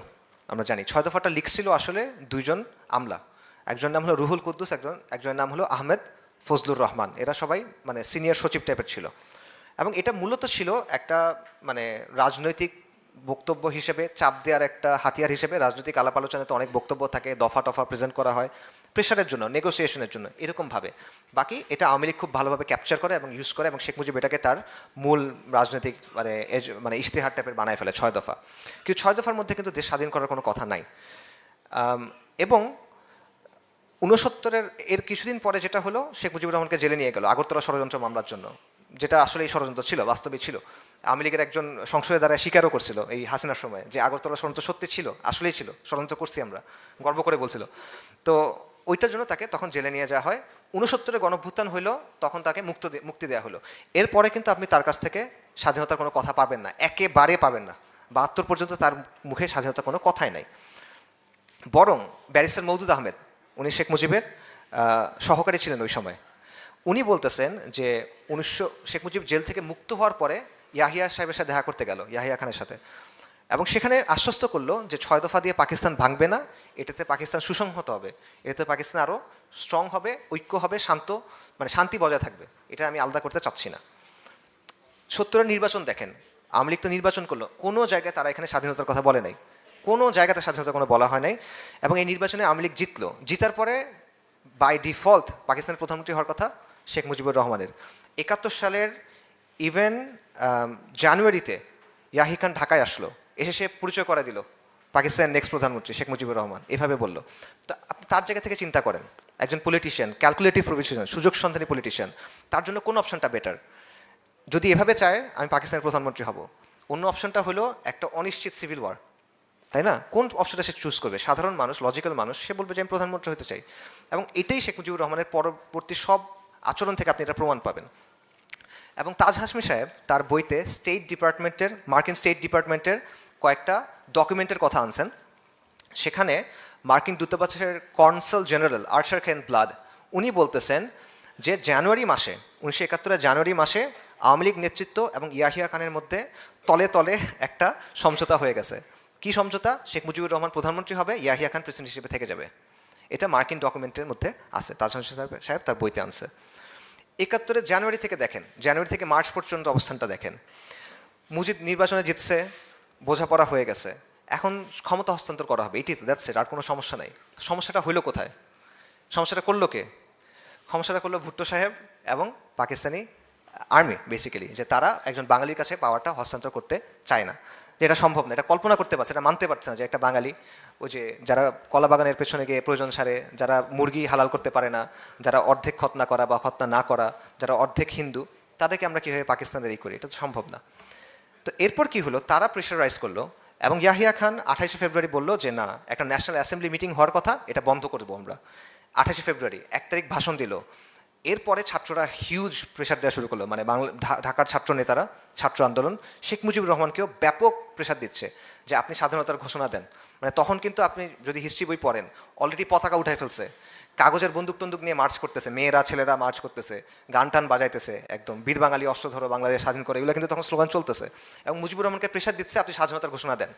মুজিবুর রহমান স্বাধীনতার ঘোষণা দিচ্ছে না, সে 4টা শর্ত দিছে যে মার্শাল ল উঠায় নেন, সেনাবাহিনী ব্যারাকে ফিরে যাক, ক্ষমতা হস্তান্তর করেন, আর যেই ক্ষতি হয়েছে ক্ষতিগুলার তদন্ত করেন, এরকম কথা। এটা কিন্তু বলে নাই। 7ই মার্চের ভাষণ, এখানে ইউনিল্যাটারাল ডিক্লারেশন অফ ইন্ডিপেন্ডেন্স নাই, স্বাধীনতার কোনো ঘোষণা নাই এখানে। এই ভাষণ শেখ মুজিবুর রহমান শেষ করছে জয় বাংলা জয় পাকিস্তান বলে। এটার চাক্ষুষ অনেক অনেক অনেক সাক্ষী আছে। অলি আহাদ সাহেব আছেন, একে খন্দকার সাহেব আছেন, ডক্টর জাফরুল্লাহ চৌধুরী আছেন, সাংবাদিক নির্মল সেন আছেন, কবি শামসুর রহমান আছেন। এরা সবাই বলছে যে শেখ মুজিবুর রহমান সেখানে জয় পাকিস্তান বলে শেষ করছে। অথচ ওই দিন এটা শেখ হাসিনাও কনফার্ম করছে যে ওই দিন ছাত্রনেতারা, একদম গরম ছাত্রনেতা যারা, সিরাজুল আলম খানরা, তারা চিরকুটের মধ্যে লিখে দিছে যে আপনি স্বাধীনতার ঘোষণা দিবেন, এবং ওই চিরকুট শেখ মুজিবকে দিছে যে আপনি এটা কিন্তু বলতে হবে। উনি এটা বলে নাই, ঠিক আছে। এবং হাসিনা নিজেও বলে যে হ্যাঁ আমার বাবাকে চিরকুট দেওয়া হয়েছিল, সেটা উনি বলে নাই। আবার হাসিনা এটাও বলে যে আমার বাবা স্বাধীনতার ঘোষণা করছে। স্বজন হারানোর বেদনায় মাথাটা তার ঠিক নাই আর কি, ওই জন্য এসব বলে। আচ্ছা, সো আলটিমেটলি দেখেন যে এরকম অনেকগুলো প্রমাণ আছে, আরও অনেক প্রমাণ আছে। শেখ মুজিবুর রহমান এইখানকার আমেরিকান এমবাসির সাথে যোগাযোগ করছে যে আপনারা ইয়াহিয়াকে বলেন পাওয়ার হস্তান্তর করতে, আমার দলের র্যাডিক্যালরা আমাকে অনেক বেশি চাপ দিচ্ছে স্বাধীনতার ঘোষণা দিতে। এবং সবচেয়ে বড় যেটা প্রমাণ, 7ই মার্চ যদি স্বাধীনতার ঘোষণা হয়, 24শে মার্চ পর্যন্ত তারা করলোটা কি? মিটিং করছে, প্রথমে ইয়াহিয়া খানের সাথে, তারপর ভুট্টো সাহেবের সাথে, মানে 3 জন মিলে। এবং মিটিংয়ের পরে শেখ মুজিব বের হয়ে এসে বলতেছে যে হ্যাঁ হ্যাঁ অগ্রগতি হচ্ছে, আমাদের আলোচনায় অগ্রগতি হচ্ছে। স্বাধীনতা ঘোষণা হয়ে গেলে কিসের অগ্রগতি? এখন মিটিংটাও আবার কিসের? রাইট, তো হয় না, এটা ডাজন্ট কম্পিউট। তো এরপর কি হলো? এরপর হলো 25শে মার্চের ক্র্যাকডাউন। 25শে মার্চের রাত্রে ক্র্যাকডাউন হলো, শত শত মানুষ মারা গেল। নাপাক আর্মি, যাদের কাজ হলো মুসলিম মারা, তাদের একমাত্র ক্রেডিট এখন পর্যন্ত এটাই। বাংলায়, বালুচিস্তানে, ওয়াজিরিস্তানে, এই জায়গাগুলোতে মুসলিম মারাটা তাদের আসলে মানে একমাত্র ক্রেডেন্সিয়াল আর কি। অনেক মানুষ মারা গেল। আপনারা ডেড রেকনিং পড়েন, শর্মিলা বসুর বই, আবারও এটা আওয়ামী ন্যারেটিভ না, সেখানেও কিন্তু সংখ্যা দেওয়া আছে যে খালি 25শে মার্চে বলা হচ্ছে, পাকিস্তানিদের কনভারসেশন, আর্মির কনভারসেশন নিয়ে আসছে যে অ্যাটলিস্ট এই এর ভিতরে ঢাকা ইউনিভার্সিটি এবং পুরান ঢাকা এই অঞ্চলে অ্যাটলিস্ট 300 মানুষ মারা গেছে, ঠিক আছে। এখন মানুষের সংখ্যাটা 300 মানুষ কম নাকি বেশি, আপনি এটা আসলে কি বলবেন? তো এই জিনিসপত্র হলো। এরপরেও তাজউদ্দিন সাহেব শেখ মুজিবের কাছে গেছে টেপ রেকর্ডার নিয়ে, আপনি স্বাধীনতার ঘোষণা দেন, আমরা এটা প্রচার করব, আপনি আমাদের সাথে আসেন, আমরা আপনাকে সেফ হাউসে নিয়ে যাব। শেখ মুজিব কি বললো? বললো 27 তারিখ হরতাল ডাকছি, বাসায় গিয়ে আরাম করে ঘুমাও, ব্যাপক হরতাল হবে 27 তারিখ। স্বাধীনতার ঘোষণা কোথায়? আচ্ছা, এবং তাজউদ্দিন সাহেব বলতেছেন যে 72 সালের 10ই জানুয়ারি যখন শেখ মুজিবুর রহমান দেশে ফেরত আসছে, তখন তাজউদ্দিনকে বলতেছে, তাজউদ্দিন তোমরা তো পাকিস্তান ভেঙেই ফেললা। এটা সে বলতেছে, তাকে বলতেছে তোমরা তো পাকিস্তান ভেঙেই ফেললা। এরকম অনেক এই আছে যে মেজর জেনারেল খাদেম হোসেন রাজা, উনি এইখানে পোস্টেড ছিল ঢাকাতে। তার কাছে মার্চে 2বার শেখ মুজিবুর রহমান যোগাযোগ করছে মানুষের মাধ্যমে যে আমাকে শেল্টার দাও, কারণ আমার দলের র্যাডিক্যালরা এটা বলতেছে ওইটা বলছে, তারা এগুলা করবে। 2বার সে করছে। এবং সবচেয়ে বড় যেটা এক্সাম্পল, যে মুজিব কিন্তু পাকিস্তানে তো তাকে নিয়ে গেছে বন্দি জেলে, সে ঘটনার প্রভাব কিছু জানে না। 71 সালের 20শে ডিসেম্বর জুলফিকার আলী ভুট্টো গেছে তার সাথে দেখা করতে। ভুট্টো গিয়ে বলতেছে এই ঘটনা ঘটছে, এটা তো আলাদা হয়ে গেছে, এখন আমি পাকিস্তানের প্রেসিডেন্ট এবং আমি চিফ মার্শাল ল অ্যাডমিনিস্ট্রেটর। তো এটা কি হলো?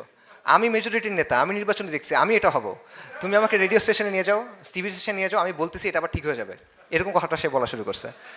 আচ্ছা, সো আলটিমেটলি আপনি দেখেন যে মুজিবুর রহমান লাইফের 3টা ফেজ আছে আসলে, 4টা ফেজ আছে আসলে, আমরা 3টার কথা বলি। একটা হলো প্রথমে সে পাকিস্তানের জন্য আন্দোলন করছে মুসলিম লীগের হিসেবে, তারপরে সে আমরা দেখি যে 56 বা 63 বা এই সময় পর্যন্ত সে চাচ্ছে যে বিচ্ছিন্ন বা মানে আলাদা করে ফেলবে ইন্ডিয়ার সাহায্য নিয়ে, লিফলেট বিলি করছে, আগরতলা ষড়যন্ত্র মামলা ইত্যাদি ইত্যাদি হয়েছে। কিন্তু যখন নেহেরু অসম্মতি জানাইছে, তারপর যেটা হয়েছে যে তার চিন্তা পাল্টাইছে এবং সে নিয়মতান্ত্রিক রাজনীতির দিকে গেছে, এবং আলটিমেটলি 69-এর পর থেকে আপনি দেখেন যে সে কিন্তু প্রধানমন্ত্রী হইতে চায় তখন, কারণ তার জন্য এটা তখন ক্লিয়ার একটা রাস্তা হয়ে গেছে, এবং সে আলটিমেটলি হয়েছেও, কিন্তু ফেয়ার অ্যান্ড স্কোয়ার নির্বাচনে জিতে সে হয়েছে, তার জন্য দরকার নাই এখন বিপ্লবী রাজনীতি করার, সেটা হয়েই যাচ্ছে। সো এইটা হলো আরেকটা বিষয়। এবং তার যে বৈশিষ্ট্য যে সে আসলে 2টা দিককে খুশি রাখার চেষ্টা করতো, একদিকে সে পাকিস্তানি এলিট যেটা আছে বা পাকিস্তানের জেনারেলরা যারা আছে তাদের সাথে দেখা করতো এবং তাদেরকে বলতো হ্যাঁ হ্যাঁ ঠিক আছে পাকিস্তানের পক্ষে আছে, এই সেই হ্যান ত্যান, আমি দেশপ্রেমী। আবার তার দলের যারা র্যাডিক্যালস যারা, তাদেরকে বলতো যে হ্যাঁ হ্যাঁ তোমাদের সাথে আছি, তোমরা কাজ করো, আগে যাও আগে যাও আগে যাও। সবাই সাথে কথা বলতো, সবার পিঠে হাত বোলাতো, একজনের কথা শুনতো আরেকজনের দিকে তাকাইতো, সবাইকে বুঝ দিয়ে রাখার একটা ক্যাপাসিটি তার ছিল। বড় নেতা তাদের এগুলো থাকে আসলে, মানুষ যেটা তার কাছে শুনতে চাইতো সেটা সে মানুষকে শোনাতে পারতো, কিন্তু সে তার নিজের একটা অপরচুনিটি খুঁজতো যে আমি এখান থেকে কীভাবে আসলে ক্যাশ করতে পারবো।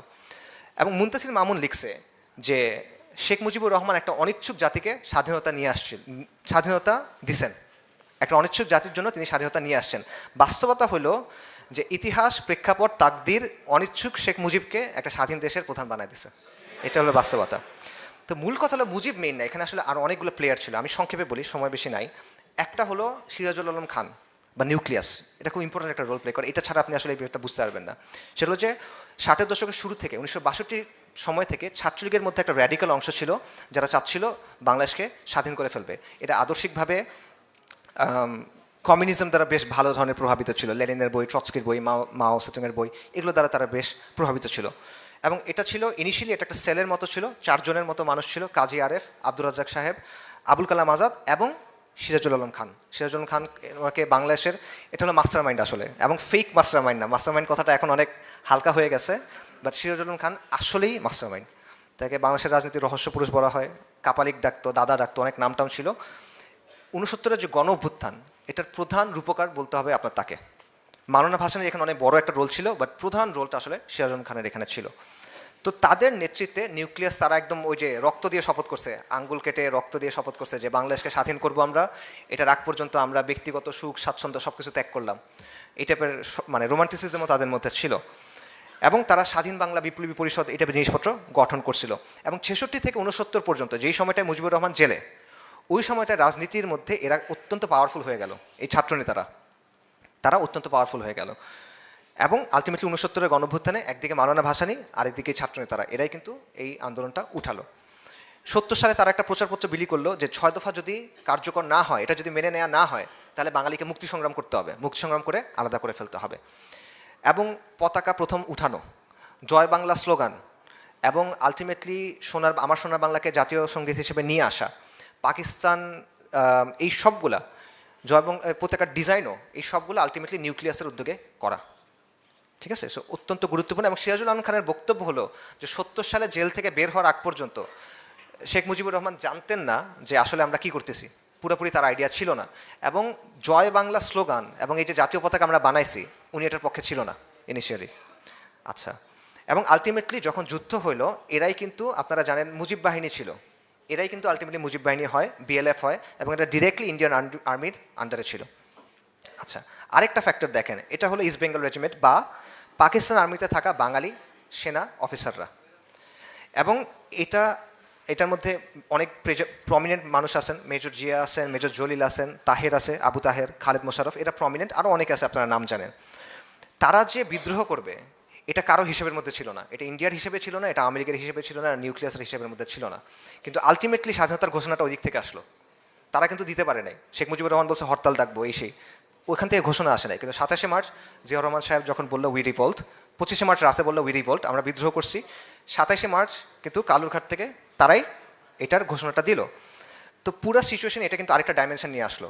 এবং আলটিমেটলি বাংলাদেশ যে পুরোপুরি ইন্ডিয়ার পেটের ভিতর ঢুকে যায় নাই, মানে কন্ট্রোলের ভিতর ঢুকে যায় না, এটা একটা বড় কারণ, এটা আমাদের স্বীকার করতে হবে। সেটা হলো এই আর্মির এই অংশটা, যেটা পরবর্তীতে স্বাধীন বাংলাদেশের আর্মি হয়েছে, তাদের একটা ভূমিকা এখানে আছে, ঐতিহাসিক ভূমিকাটা আসলে অস্বীকার করার সুযোগ নাই। তো এখানে একটা প্রশ্ন দেখেন, পুরা ব্যাপারটাকে যারা বলেন যে ভারতীয় চক্রান্ত, তাদের অনেকে আবার এই আর্মি অফিসারদের অ্যাডমায়ার করেন, পছন্দ করেন। তা আপনি দুটো মিলাচ্ছেন কেমনে? যদি পুরো ব্যাপারটা ভারতীয় চক্রান্ত হয়, এরা কি ভারতীয় এজেন্টে বাস্তবায়ন করতেছিল? কারণ তারা তো ক্রুশাল রোল ছিল এখানে, অত্যন্ত ক্রুশাল রোল, গুরুত্বপূর্ণ রোল। তারা ওটা না করলে এটা আগাই না ঘটনা প্রবাহ। এটা আসলে কি? সো ব্যাপারটা আসলে এভাবে চিন্তা করার সুযোগ নাই। এখানে আরেকটা মেজর প্লেয়ার হলো জুলফিকার আলী ভুট্টো সাহেব। ইয়াহিয়া, ওই যে শেখ মুজিবুর রহমান 7ই মার্চে বললো যে আপনি আমার কথা শুনলেন না, আপনি শুনলেন ভুট্টো সাহেবের কথা। এইটাই ভুট্টো সাহেবের কথা কি ছিল? যে ক্ষমতা তাকে দেওয়া যাবে না, কোনো না কোনোভাবে মুজিবুর রহমানকে প্রধানমন্ত্রী বানানো যাবে না, এবং ভুট্টো সাহেব তার পক্ষে পাকিস্তানের মিলিটারি এলিট, পলিটিক্যাল এলিটদেরকেও সাথে নিয়ে আসতে পারলো। এবং এটার ফলে আলটিমেটলি এমন একটা পরিস্থিতি তৈরি হলো যেটা ভারত ক্যাপিটালাইজ করতে পারে। ভারত ক্যাপিটালাইজ করতে চাইবে, শুরু থেকে তার ইচ্ছা ছিল এটা ভেঙে দেওয়া। ভারতের জিওপলিটিক্যাল জায়গা থেকে তার উদ্দেশ্য, মিলিটারি মানে ন্যাশনাল সিকিউরিটির জায়গা থেকে তার উদ্দেশ্য সবসময় হবে এই জায়গাটাকে নিউট্রালাইজ করে রাখা। আপনি তাকে সুযোগ করে দিয়েছেন ওই কাজটা করার মাধ্যমে, এটা ছিল কথা। 78 সালে ইয়াহিয়া খানের একটা হলফনামা লাহোর হাইকোর্টে জমা হয়েছে। সেখানে সে বলছে যে পাকিস্তানের বিভক্তির জন্য মুজিব নয় বরং ভুট্টো দায়ী। 71 সালে ভুট্টোর অবস্থান ও বৈষম্যমূলক আচরণ পাকিস্তানের ঐক্যের জন্য শেখ মুজিবের 6 দশক দাবির চেয়ে বেশি ক্ষতিকর ছিল।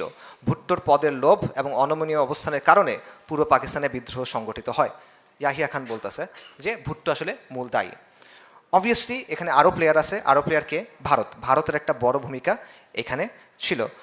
নেহেরুকে মুজিব প্রস্তাব দিছিল আপনি সাহায্য করেন আমরা ভেঙে দিব, নেহেরু ওইটা গ্রহণ করতে পারে নাই যে কোনো কারণে। নেহেরুর মেয়ে যে ইন্দিরা গান্ধী সেটা গ্রহণ করছে, এবং বলা হয় যে ইন্দিরা গান্ধী বাংলাদেশ হওয়ার পর বলছিল 1000 সাল কা বদলা লে লিয়া। 1000 সালের বদলা কি? যে উপমহাদেশে যে ইসলাম মুসলিমদের যে শাসন ছিল এটার বদলা নিছি। আমি জানি না সে আসলে বলছে কিনা, আমি ট্রেস করার চেষ্টা করছি, ডিরেক্ট প্রাইমারি কোনো সোর্স পাই নাই। বাট এই কথাটা আলটিমেটলি তাদের অবস্থানটাকে বাস্তবে আসলে তুলে ধরে, ইন্ডিয়ার অবস্থানটা এরকম ছিল। পাশাপাশি এখানে আরও প্লেয়ার ছিল, রর অনেক কার্যক্রম এখানে ছিল। রিসার্চ অ্যান্ড অ্যানালাইসিস উইং, যেটা ভারতীয় গোয়েন্দা বাহিনী, বিশেষ করে দুজন ব্যক্তির নাম আপনারা অনেক হয়তো বা জানেন, চিত্তরঞ্জন সুতার এবং কালিদাস বৈদ্য। এবং এদের এক্সক্লুসিভ মিশন ছিল যে এখানে এসে একটা অংশকে ভাগ করে ফেলা। কিন্তু এটা 71-এ যে ভাগ হয়েছে ওরকম ভাগ না। এটার ভাগটা হলো যে এখানকে হিন্দু অধ্যুষিত যে এলাকাগুলো আছে সেগুলোকে নিয়ে একটা হিন্দু বাঙালিদের আলাদা দেশ করা। চিত্তরঞ্জন সুতার 2বার নির্বাচন করছে, একবার যুক্তফ্রন্ট থেকে পাকিস্তান আমলে, আরেকবার 72 সালে সম্ভবত, মানে 72 বা 73 সালে আওয়ামী লীগ থেকে 2বার সে নির্বাচনে জয়ীও হয়েছে। তার সাথে মুজিবের খুব ভালো সম্পর্ক ছিল, তার সাথে সিরাজুল আলম খানের খুব ভালো সম্পর্ক ছিল। 15ই আগস্টের সময় সিরাজুল আলম খান ছিল তার বাসায় কলকাতায়, কালিদাস বৈদ্য ছিল তারও এরকম। এবং 71 পরে এরা একটা আন্দোলন শুরু করছিল, এটা হলো স্বাধীন বঙ্গভূমি আন্দোলন। তাদের প্ল্যান ছিল দক্ষিণ পশ্চিমাঞ্চল, যেটা খুলনা, ফরিদপুর, পটুয়াখালী, বরিশাল, এগুলাকে তারা আলাদা করে ফেলবে, আলাদা করে একটা হিন্দু বাঙালিদের আলাদা দেশ হবে, স্বাধীন বঙ্গভূমি আন্দোলন, বাঙালি হিন্দুদের জন্য আলাদা দেশ। আপনারা দেখেন যে সামনে কিন্তু লং মার্চের অনেক ঘোষণা টোষণা আসতেছে, চট্টগ্রামে অনেক কিছু হচ্ছে, তো এগুলো খেয়াল রাখবেন। কারণ চিত্তরঞ্জন সুতার, কালিদাস বৈদ্য, এদের লোকজন বা এদের মতো লোকজন এখনও আছে। বিশেষ করে আওয়ামী লীগ যখন পাওয়ারে থাকে না, এটা তখন অনেক বেশি সক্রিয় থাকে, এটা মাথায় রাখার ব্যাপার আছে। সো শেষের দিকে যদি আমরা যাই, সেটা হলো যে 71 কি কাঙ্ক্ষিত ছিল নাকি অনাকাঙ্ক্ষিত ছিল, এটা একটা প্রশ্ন আসে। আমি বলবো 71 অবশ্যম্ভাবী ছিল, এটা ইনএভিটেবল হয়ে গেছিল। এই বাস্তবতাটা ইনএভিটেবল হয়ে গেছিল, এবং এটা মূলত হয়েছিল পাক আর্মি, নাপাক আর্মি এবং পাক এলিটদের জন্য, সেখানকার যে পলিটিক্যাল এলিট তাদের জন্য। আপনি একটা দেশ বানাচ্ছেন ইসলামের নামে, আপনি একটা দেশ বানাচ্ছেন মুসলিম পরিচয়ের নামে, কিন্তু সেখানে ইসলামের কিছু নাই, সেখানে মুসলিম পরিচয়ের কিছু। তো এই অসন্তোষটা তারা তৈরি করছে, এবং এটাকে কাজে লাগাচ্ছে কে? ভারত। এটাকে কাজে লাগাচ্ছে সিরাজুল আলম খানরা, এটাকে কাজে লাগাচ্ছে র, এটসেট্রা এটসেট্রা। বাট তারা যদি এই কাজটা না করে, এই সিচুয়েশনটা এইভাবে তৈরি হয় না। ইসলামপন্থীদের ভূমিকার ব্যাপারে কিছু কথাবার্তা বলি, বিতর্কিত কথাবার্তা। সেটা হলো যে ইসলামপন্থীরা মোটা দাগে রাজনৈতিক ঐক্যের পক্ষে ছিল, যে পাকিস্তান অখণ্ড থাক এটার পক্ষে তারা ছিল। এটা আন্ডারস্ট্যান্ডেবল, আমি এটার জন্য তাদের দোষ দিই না। রাজনৈতিক একটা অবস্থান হইতেই পারে যে পাকিস্তান অখণ্ড থাক, এটা আমি চাই, ভারতের কররাজ্য না হোক, এটাই আমি চাই। কিন্তু সমস্যা কোন জায়গায়? সমস্যা হলো যে পাকিস্তান আর্মি তো ওয়ার ক্রাইম করছে, তারা তো যুদ্ধ অপরাধ করছে, এটা তো প্রমাণিত, এটা তাদের কমিশন দ্বারা প্রমাণিত। 71-এর পরে পাকিস্তানে বিচার বিভাগীয় তদন্ত হয়েছে, সেখানে তারা নিজেরা বলছে এটা। আপনারা দেখবেন ইমরান খান সাহেব, নওয়াজ শরীফ সাহেব, তারা কিন্তু এগুলো বলে, তারা নিজেরাই বলে যে আমরা এই কাজগুলো করছি। এটা মানে আওয়ামী লীগের কথা না, এটা বাস্তব কথা, তারা এটা করছে। তো এই কাজটা যখন হয়েছে, তখন আপনার ভূমিকা কী হবে? আপনি রাজনৈতিক অবস্থানে সেটা ভিন্ন, সমস্যা নাই, কিন্তু যখন এই জিনিসটা হয়েছে এটা তো গোপনে হয় নাই, ম্যাসাকার, রেপ, গণকবর, এই জিনিসটা যখন হয়েছে তখন আপনার অবস্থানটা কী হবে, এইটা আর কি প্রশ্নটা। এখানে একটা জিনিস ক্লিয়ার করার দরকার আছে, সেটা হলো আওয়ামী প্রোপাগান্ডা, আওয়ামী লীগ যে যুদ্ধাপরাধের বিচার করছে কোট আন কোট, এইটার সাথে অ্যাকচুয়াল হিস্ট্রি তফাৎ করতে হবে। কারণ আওয়ামী লীগ যে যুদ্ধাপরাধের বিচার করছে এটা একটা ক্যাঙ্গারু কোর্ট ছিল, এটা একটা রাজনৈতিকভাবে মোটিভেটেড বিচার ছিল, এবং এটা বেসিক্যালি জুডিশিয়াল কিলিং ছিল। তারা বেসিক্যালি জামাত ইসলামের টপ লিডারশিপকে সরায় ফেলার জন্য এটা করছে ইন্ডিয়ার হেল্প নিয়ে। এইটা আমাদের বয়ান না, এই জায়গা থেকে আমি কথা বলতেছি না, এবং এই অবস্থানটার পার্থক্যটা বোঝা জরুরি আছে। আমার পয়েন্টটা হলো, এবং এটাও আমরা বিশ্বাস করি না যে মনে করেন আবারও রাজাকার যারা ছিল সেখানে বিভিন্ন দলের লোক ছিল, নিজাম ইসলামী ছিল, মুসলিম লীগ এটসেট্রা, সেকুলার পার্টির লোকজনও ছিল, কিন্তু আল বদর বা আল শামস যেগুলো ছিল এগুলো গঠিত হয়েছিল পাকিস্তানি ছাত্র সংঘ, মানে অর্থাৎ ইসলামী ছাত্র শিবিরের যেটা ফোররানার তাদের দিয়ে। সো তারা রেপ করছে, লুট করছে, ডাকাতি করছে, এটা আসলে বিশ্বাস করা কঠিন, কারণ আলটিমেটলি তারা তো ইসলামী রাজনীতি করে, ইসলামী আদর্শ ধারণ করে। তা আমি আমার মুসলিম ভাই সম্পর্কে তো আমার বেসিক কিছু ধারণা আছে, সে গিয়ে রেপ করবে, লুট করবে, মানে এই জিনিসটা আসলে বাস্তবসম্মত না, এটা বিশ্বাসযোগ্য না। কাজেই মত পথের পার্থক্য থাকে মানুষের মধ্যে, অবশ্যই থাকে, কিন্তু আপনার মুসলিম ভাইয়ের প্রতি বেসিক কিছু ইনসাফ আপনার করতে হবে আল ওয়ালা আল বারার জায়গা থেকে। আনফর্চুনেটলি এটা অন্য সাইড থেকে পাওয়া যায় না, যে সেকুলার, কুফার, মুশরিক, মুরতাদ, জিন্দিক, এদের যে ভাষা, এদের যে নীতি, সেটা দিয়ে তারা আমাদেরকে বিচার করে, সেটা তারা আমাদের উপর প্রচার করে, কিন্তু ওই লেভেলে আমরা নামতে পারবো না। আমাদেরকে আল ওয়ালা আল বারার জায়গা থেকে দেখতে হবে, আমাদেরকে শরিয়ার জায়গা থেকে দেখতে হবে, আমাদের ইনসাফ এবং আদল করতে হবে। কাজে এটা আসলে বিশ্বাসযোগ্য না যে তারা ওই সময় রেপ করছে, তারা ওই সময় লুট করছে, খুন করছে, এটা আমি একেবারে বিশ্বাসযোগ্য মনে করতেছি না। কিন্তু সমস্যা কোন জায়গায়? সো এই জায়গাটা এটা বোঝা, যে সেকুলাররা যা বলে আর আমরা যা বলি দুটো গ্রাউন্ড এক না, দুটোকে একসাথে মেলানোর সুযোগ নেই, দুটো ডিফারেন্ট। কিন্তু আমার প্রশ্নটা কোন জায়গায় দেখেন, পাক আর্মি তো এটা করছে, আর আপনি পাক আর্মির সহযোগী রোল প্লে করছেন কি না? আপনি আমাকে বলতে পারেন যে ভাই আমি তো কিছু করি নাই, আমার দ্বারা এগুলো কিছু হয় নাই, ফাইন, আপনার দ্বারা হয় নাই, 100% বিশ্বাস করলাম, কিন্তু ওরা যখন করছে তখন আপনি কি করছেন?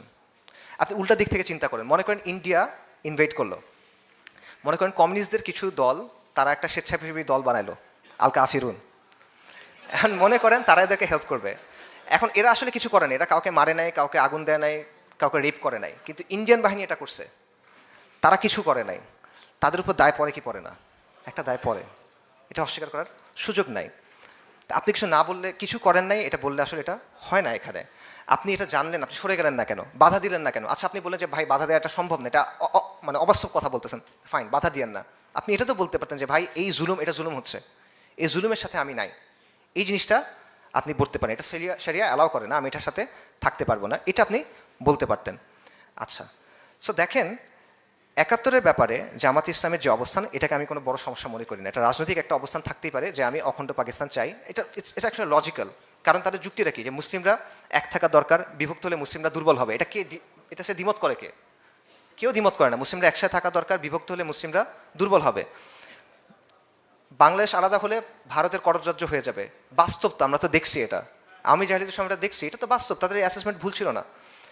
তো এই জায়গায় তাদের অবস্থান সঠিক ছিল, তারা সঠিক প্রমাণিত হয়েছে, তবে আংশিক সঠিক প্রমাণিত হয়েছে, কারণ কররাজ্য যেমন হয়েছে এরকম 75 সালের 15ই আগস্টও কিন্তু হয়েছে, 75 সালের 7ই নভেম্বরও কিন্তু হয়েছে, জুলাইও কিন্তু হয়েছে 2024-এর। ভারত কিন্তু ফুল কন্ট্রোলে কখনোই আসলে নিতে পারে নাই। সো এই জিনিসটাও হয়েছে, বাকি তাদের অবস্থানটা এই জায়গায় একেবারে ইলজিক্যাল, ইরেশনাল এমন কিছু আমি মনে করি না। সমস্যা ওই জায়গায় যে জুলুমটা যখন হইলো, এই সময় তো আপনি সরে যান নাই, বাধা না দেন ভাই, সরে তো যেতে পারতেন, এই জিনিসটা। এবং দ্বিতীয়ত মানুষের পালস বোঝা, ইতিহাসের গতিপথ বোঝা, এই জায়গাটা একটা ভুল হয়েছে, এই জিনিসটা একটা ভুল হয়েছে। এবং এটা শুধুমাত্র তাদের না, যেটা আমি বললাম যে সামগ্রিকভাবে ইসলামী ঘরানার অবস্থান ছিল যে পাকিস্তানের এর পক্ষে, অখণ্ডতার পক্ষে। তারা ওই বিষয়টা বুঝতে ব্যর্থ হয়েছেন যে জনমত, জনগণের অবস্থান কোন জায়গায় চলে গেছে, বিশেষ করে 25শে মার্চের পর, বিশেষ করে 25শে মার্চের পর, এর আগ পর্যন্ত আপনি নাও যদি বুঝেন। আচ্ছা, এবং এটার ফলে যেটা হয়েছে যে 71-এর পরে বাংলাদেশে যে কালচারাল হেজেমনি গড়ে উঠছে এবং বাংলাদেশে ইসলামকে, বিশেষ করে ইসলামী রাজনীতিকে যেভাবে দেখা হয়েছে, সেটাকে এটা প্রভাবিত করছে। 71-এর ওই ভূমিকা এখানে ইসলামের যে দাওয়া বা আন্দোলন, এটাকে অত্যন্ত নেগেটিভভাবে প্রভাবিত করছে। এটা আপনি স্বীকার করেন বা না করেন, এটা বাস্তবতা, এটা অস্বীকার করেন, মানে এটা আসলে দিনের আলোর মতো একটা বিষয়, ঠিক আছে? আচ্ছা, তো কিছু ক্ল্যারিফিকেশন করি। 71 কোনো মতাদর্শিক যুদ্ধ ছিল না, এটা দ্বিজাতি তত্ত্বের একটা রিজেকশন না, এটা ইসলামের কোনো রিজেকশন না, এটা সেকুলার মুজিববাদের আদর্শে মানে উদ্বুদ্ধ হয়ে মানুষ যুদ্ধ করছে, ব্যাপারটা এটা না, এটা একটা ওয়ার অফ সেলফ প্রিজার্ভেশন। এটা একটা আত্মরক্ষার জন্য ওয়ার। তারা ক্র্যাকডাউন করছে, তারা এসে মারতেছে, আপনি বাধ্য হয়ে তখন এই করছেন। আপনার আগে থেকে একটা রাগ আছে, আপনার একটা জিদ আছে, আপনার সাথে বৈষম্য করতেছে, আপনাকে আধা হিন্দু বলতেছে, এই সেই বলতেছে, এগুলোর কারণে পাকিস্তান আর্মি ফুল অপশন ছিল এটা বন্ধ রাখার। তারা ক্র্যাকডাউন না করতো, তারা ক্ষমতা হস্তান্তর করতো, নানা অপশন তাদের হাতে ছিল, বা এর আগেও অপশন ছিল। যদি আপনি বলেন যে না পরবর্তীতে কি কিছু হইতোই, স্টিল তাদের আগে অপশন ছিল, 60s সময় অপশন ছিল, 50s সময় অপশন ছিল, তারা এগুলো চেষ্টা করে নাই। ওই যে মাহমুদুর রহমান সাহেব যেটা বলতেছেন, তাজ হাসমি যেটা বলতেছেন, যে তাদের ওই গুডউইলটাও ছিল না যে আমি এটা সলভ করার চেষ্টা করি। এই কারণে এটা আসলে আপনার বলার কোনো সুযোগ নাই যে সাধারণ মানুষ আদর্শিক কারণে পাকিস্তান থেকে আলাদা হয়ে গেছে। এটা তারা আত্মরক্ষার কারণে এটা হইতে হয়েছে, আর কোনো কিছু না, জুলুমের কারণে, আত্মরক্ষার কারণে। পাশাপাশি আরেকটা প্রশ্ন, যে পাকিস্তান যে ভেঙে গেল, এটা কি ইসলামের ব্যর্থতা কিনা? না, কখনো না, এটা ইসলামের কোনোদিনও ব্যর্থতা না, এটা মুসলিম পরিচয়ের ব্যর্থতা না, এটা হলো পাকিস্তানের ব্যর্থতা। পাকিস্তান নামক যে রাজনৈতিক প্রকল্পটা ছিল, এটা সেটার ব্যর্থতা। ইসলামকে বাদ দিয়ে, ইসলামের শিক্ষা বাদ দিয়ে, ইসলামের মূলনীতি বাদ দিয়ে, ইসলামের শরিয়া বাদ দিয়ে আপনি কি মুসলিম পরিচয় রাখবেন? পাকিস্তান এই কাজটা করার চেষ্টা করছে এবং তার ফলে এটা টিকে নাই। ইসলামের শিক্ষা কি? কুরাইশদের এলিট মুসাব ইবনে উমাইর রাদিয়াল্লাহু আনহু আর বিলাল ইবনে রাবা, হাবশি একজন গোলাম যিনি মুক্ত হয়েছেন, একসাথে ভাই। সালমান আল ফারেসি, সুহাইব আর রুমি, একসাথে ভাই। আউস এবং খাজরাজ মারামারি করতেছিল গলায় গলায়, মানে একদম গলায় তলোয়ার ধরে রাখা অবস্থা, তারা ভাই হয়ে গেছে। আনসার এবং মুহাজির, তারা ভাই হয়ে গেছে। ইসলামে শত শত হাজার বছর ধরে বিভিন্ন জাতিগোষ্ঠীর মানুষ একসাথে থাকছে। ইসলাম তো এখানে ফল কখনো ফেল করে নাই। এটা পাকিস্তান প্রকল্পের ফেলিয়ার, এটা ইসলামের ফেলিয়ার না। ইসলাম নানা জাতিগোষ্ঠী, নানা ভাষাভাষী মানুষকে এক করছে, সমৃদ্ধি এবং বিস্তৃতি নিয়ে আসছে, এবং এটা কোনো তাত্ত্বিক কথা না, এটা বাস্তব প্রমাণসহ কথা। ইতিহাস খুলে দেখেন, অনেক প্রমাণ আপনারা এখানে পাবেন। কিন্তু যখন এগুলো সরায় বাঙালি, পাশতুন, বালুচ, এই সেই হ্যানত্যানের দিকে আপনি ফোকাস করছেন, আপনি বৈষম্য করছেন জাহেলিয়াতের জায়গা থেকে, তখন জিনিসটার টিকে নেয়। তো উপসংহার যদি বলি, ৭১-এর ঘটনার পেছনে অনেকগুলো ফ্যাক্টর ছিল।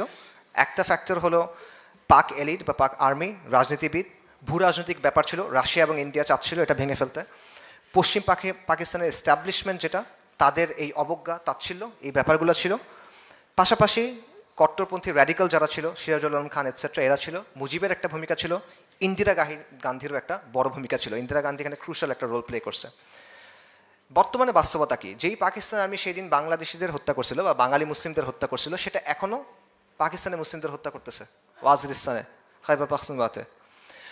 আর যারা ওই দিন বলছিল যে আমরা ভারতের বন্ধু হয়ে তোমাদের জান, মাল, সম্পদ, সম্মান সুরক্ষা করব, এতদিন আমরা দেখছি তারা কি করছে আমাদের সাথে। আমাদেরকে আয়না ঘরে ঢুকেছে, আমাদেরকে গুম করছে, খুন করছে, চোখ উঠায় ফেলছে, মারতে মারতে পিটায় মেরে ফেলছে এতদিন, তাই না? তারা আপনার জান, মাল, সম্মান রক্ষা করার কথা বলছে, তারাই তো ক্ষমতায় ছিল, তারা এতদিন এই জিনিসটা করছে। এবং পাকিস্তানের অবস্থা কি, যে আজকে তার আপনি লা ইলাহা ইল্লাল্লাহর কথা বলে বলছেন, শরিয়ত আছে সেখানে? শরিয়ত নাই। ইনসাফ আছে, আদল আছে সেখানে? নাই ওখানে। তাদের সবচেয়ে বড় বড় মিলিটারি মানে ভিক্টরিগুলো কি? তারা কোন মানুষকে সবচেয়ে বেশি মারছে? হিসাব করে দেখেন, মুসলিমদেরকে মারছে সবচেয়ে বেশি। আর বাংলাদেশের অবস্থাটা কি? নবী সাল্লাল্লাহু আলাইহি ওয়াসাল্লামকে নিয়ে যখন প্রচণ্ড ধরনের অবমাননা হয়েছে, সেটা নিয়ে আপনি কথা বলতে গেছেন, রাষ্ট্র শক্তি দিয়ে আপনাকে ক্র্যাকডাউন করে হত্যা করা হয়েছে, মিডিয়াতে সেটা ব্ল্যাক আউট করা হয়েছে, আপনাকে তারপর অপরাধী বানানো হয়েছে যে তুমি হলো তাণ্ডবকারী। এটা হলো বাস্তবতা। তো দেখেন, পাকিস্তান এবং বাংলাদেশ আলটিমেটলি দুইটাই ফেইল করছে এই জায়গায়। যে এই উপমহাদেশের মানুষ চাচ্ছিল কি? লা ইলাহা ইল্লাল্লাহ। পাকিস্তান এটা দিয়ে তো হয়েছে, ইসলাম দিয়ে চাইছে, তারা আল্লাহর গোলামি চাইছিল। আমরা গোলামি পাইছি কার? একবার ইন্ডিয়ার, একবার আমেরিকার গোলামি পাইছি আমরা। তো আসলে মানে আমরা লা ইলাহা ইল্লাল্লাহ পাইছি নাকি আমরা মানুষের তন্ত্রমন্ত্র পাইলাম? এবং আপনি এখন আমি মানে কোনটা নিয়ে আনন্দ করব আর কোনটা নিয়ে খুশি হব আমাকে বলেন। এই জায়গায় আমি কি অর্জন করছি আর আমি কি হারাইছি বলেন। আমার কোন পথে যাওয়ার কথা ছিল, আমি কোন পথে গেলাম, এবং আমি এখন কোথায় আছি? দশকের পর দশক হয়ে গেছে, এখন আমরা অন্ধকারের মধ্যে ঘুরে বেড়াইতেছি। এটা হলো বাস্তবতা। এবং এটার মূল কারণটা হলো আল্লাহর আইন এবং গায়রুল্লাহর আইন। ইসলাম এবং গায়রুল্লাহর যে system, secularism, secular state, democracy, liberalism, এই বিষয়গুলোর পার্থক্যটা, এই বিষয়গুলোর দ্বন্দ্বটা আমরা বুঝতেছি না বা এড়ায় যাচ্ছি। এবং আমরা শুধু এটা করতেছি না, অনেক ক্ষেত্রে আমরা এই সেকুলার শাসক যারা আল্লাহর আইনকে বাতিল করতেছে, হালালকে হারাম করতেছে, হারামকে হালাল করতেছে, নতুন আইন প্রণয়ন করতেছে, আপনার উপর এটা বাধ্যতামূলকভাবে চাপাই দিচ্ছে, তাকে আমি গিয়ে বলছি সে শারী শাসকের মতো। এই জিনিসটা আমরা করতেছি। এবং আমরা সময়ের দাবি এবং জাতির পালস বুঝতেও আলটিমেটলি ব্যর্থ হচ্ছি। বারবার আসলে আলটিমেটলি আমরা ব্যর্থ হচ্ছি। যেই কারণে অনেক সময় ইসলামী দাওয়া যেটা, ইসলামী আন্দোলন যেটা এটা ব্যাহত হচ্ছে। এবং সবচেয়ে বড় কথা হলো যে ইসলাম এবং সেকুলারিজমের যে দ্বন্দ্ব, যে এটা মূল সংঘাত আসলে, এই বিষয়টা আমরা ধরতে পারতেছি না। এবং যতদিন আমরা এটা ধরতে পারবো না ততদিন আমরা বিভিন্ন গোলকধাঁধায় ঘুরতে থাকবো। যদি আপনি সরল পথ থেকে সরে যান তাহলে বাকি কি থাকে? বিচ্যুতি। সরল পথ থেকে সরা, সিরাতুল মুস্তাকিম থেকে সরার পরে থাকে বিচ্যুতি, আর কিচ্ছু না। আমরা বাস্তববাদী হওয়া, প্র্যাগম্যাটিজমের কথা বলে অনেক কিছু গ্রহণ করতেছি, এবং এটার ফলে আমরা দেখতেছি যে স্বল্প মেয়াদে, শর্ট রানে আমাদের কিছু গেইন আছে, বাট লং রানে এটা আমাদের ক্ষতি ছাড়া আর কিছু দিচ্ছে না। পাকিস্তানের চিন্তাটা কোত্থেকে আসছিল? সৈয়দ আহমেদ শাহিদ রাহিমাহুল্লাহ, শাহ ইসমাইল শাহিদ রাহিমাহুল্লাহ, তাদের একটা চিন্তা ছিল যে ভারতবর্ষের, হিন্দুস্তানের মুসলিমদের একটা ইসলামী ইমারা লাগবে, তারা শরিয়ার আন্ডারে থাকবে। এই চিন্তাটা স্যার সৈয়দ আহমেদ আলিগড়ের বিশ্ববিদ্যালয় আর মুসলিম লীগের হাত ধরে কি হলো? Liberal Democratic secular Pakistan. আপনি ইসলাম ফালায় দিয়ে মুসলিম জাতীয়তাবাদ করছেন, যেটার মধ্যে রুহটা নাই, ইসলামী সেটার মধ্যে নাই। সেটার রেজাল্ট হলো যে আজকে এই অবস্থা। আর এটার রিয়াকশনে আমরা কি করলাম? এটা রিয়াকশনে আমরা গিয়ে ধরলাম বাঙালি জাতীয়তাবাদ। যেই বাঙালি জাতীয়তাবাদ বারবার কি করে? আওয়ামী জাহিলিয়াতকে নিয়ে আসে। যে বাঙালি জাতীয়তাবাদ বারবার আমাদেরকে ভারতের করদ রাজ্য বানানোর চেষ্টা করে। এটা আর কি অবস্থা। এবং এই দুষ্ট চক্র, এবং আমরা একবার বলছি ইসলাম, যেই জায়গায় আমাদের যাওয়ার কথা, আবার প্র্যাগম্যাটিজমের কথা বলতে গিয়ে আমরা বলছি না, ইসলাম না, লিবারাল ডেমোক্রেসি, সিভিল ডেমোক্রেটিক ইসলাম, ওয়েলফেয়ার স্টেট, এই ধরনের নানা কথাবার্তা আমরা বলে বেড়াচ্ছি। এইভাবে বারবার প্র্যাগম্যাটিজমের কথা বলে, বারবার প্র্যাকটিক্যাল হওয়ার কথা বলে আমরা মূল জায়গা থেকে সরে যাচ্ছি, এবং শর্ট রানে আমরা মনে করতেছি আমরা গেইন করতেছি, লং টার্মে আমাদের চেয়ে বড় লুজার আসলে আর কেউ নাই। এবং এই দুষ্ট চক্র থেকে যদি আপনি বের হতে চান, তাহলে আলটিমেটলি আমাদের ইসলামের দিকে ফিরে যেতে হবে, পরিপূর্ণভাবে ইসলামের পথের দিকে ফিরে যেতে হবে, নামে না, বাস্তবে পরিপূর্ণভাবে আপনার ইসলামের দিকে ফেরত যেতে হবে। পূর্ণাঙ্গ দিন হিসেবে ইসলামের শাশ্বত যে নীতি, ইসলামের চিরন্তন যে ব্যবস্থা, সেটাকে গ্রহণ করতে হবে। তাই আসেন আমরা শপথ করি যে কোনো ক্ষণস্থায়ী মতবাদ না, মানুষের বাঁচানোর কোনো তন্ত্রমন্ত্র না, আমাদের যাইতে হবে ইসলামের চিরন্তন যে সিস্টেম আছে সেটার দিকে, ইসলামের শরিয়ার দিকে। এবং তাহলেই আমরা এই দুষ্ট চক্র থেকে মুক্তি পাবো, তাহলেই আমরা আমাদের কমের অস্তিত্ব, নিরাপত্তা এবং ধারাবাহিকতা রক্ষা করতে পারবো। এটার জন্য সময় লাগবে, এটা আগামীকাল হয়ে যাবে না, এটার জন্য সময় লাগবে। সময় লাগুক, কষ্ট করেন, কুরবানি করেন, শহীদ হন, সমস্যা কি? আল্লাহ তো আপনাকে বলছেন সাফল্যের কথা। এই জিনিসটা আমাদের চিন্তা করতে হবে। এটাই আমাদের পথ এবং এটাই আমাদের আহ্বান। আগুনের ফুলকিরা এসো জড়ো হই, দাবানল জ্বালবার মন্ত্রে, বজ্রের আক্রোশে আঘাত হানি মানুষের মন গড়া তন্ত্রে। আগুনের ফুলকি হয়ে ওঠেন। ওয়া আখিরি দাওয়ানা আলহামদুলিল্লাহি রাব্বিল আলামিন। আসসালামু আলাইকুম।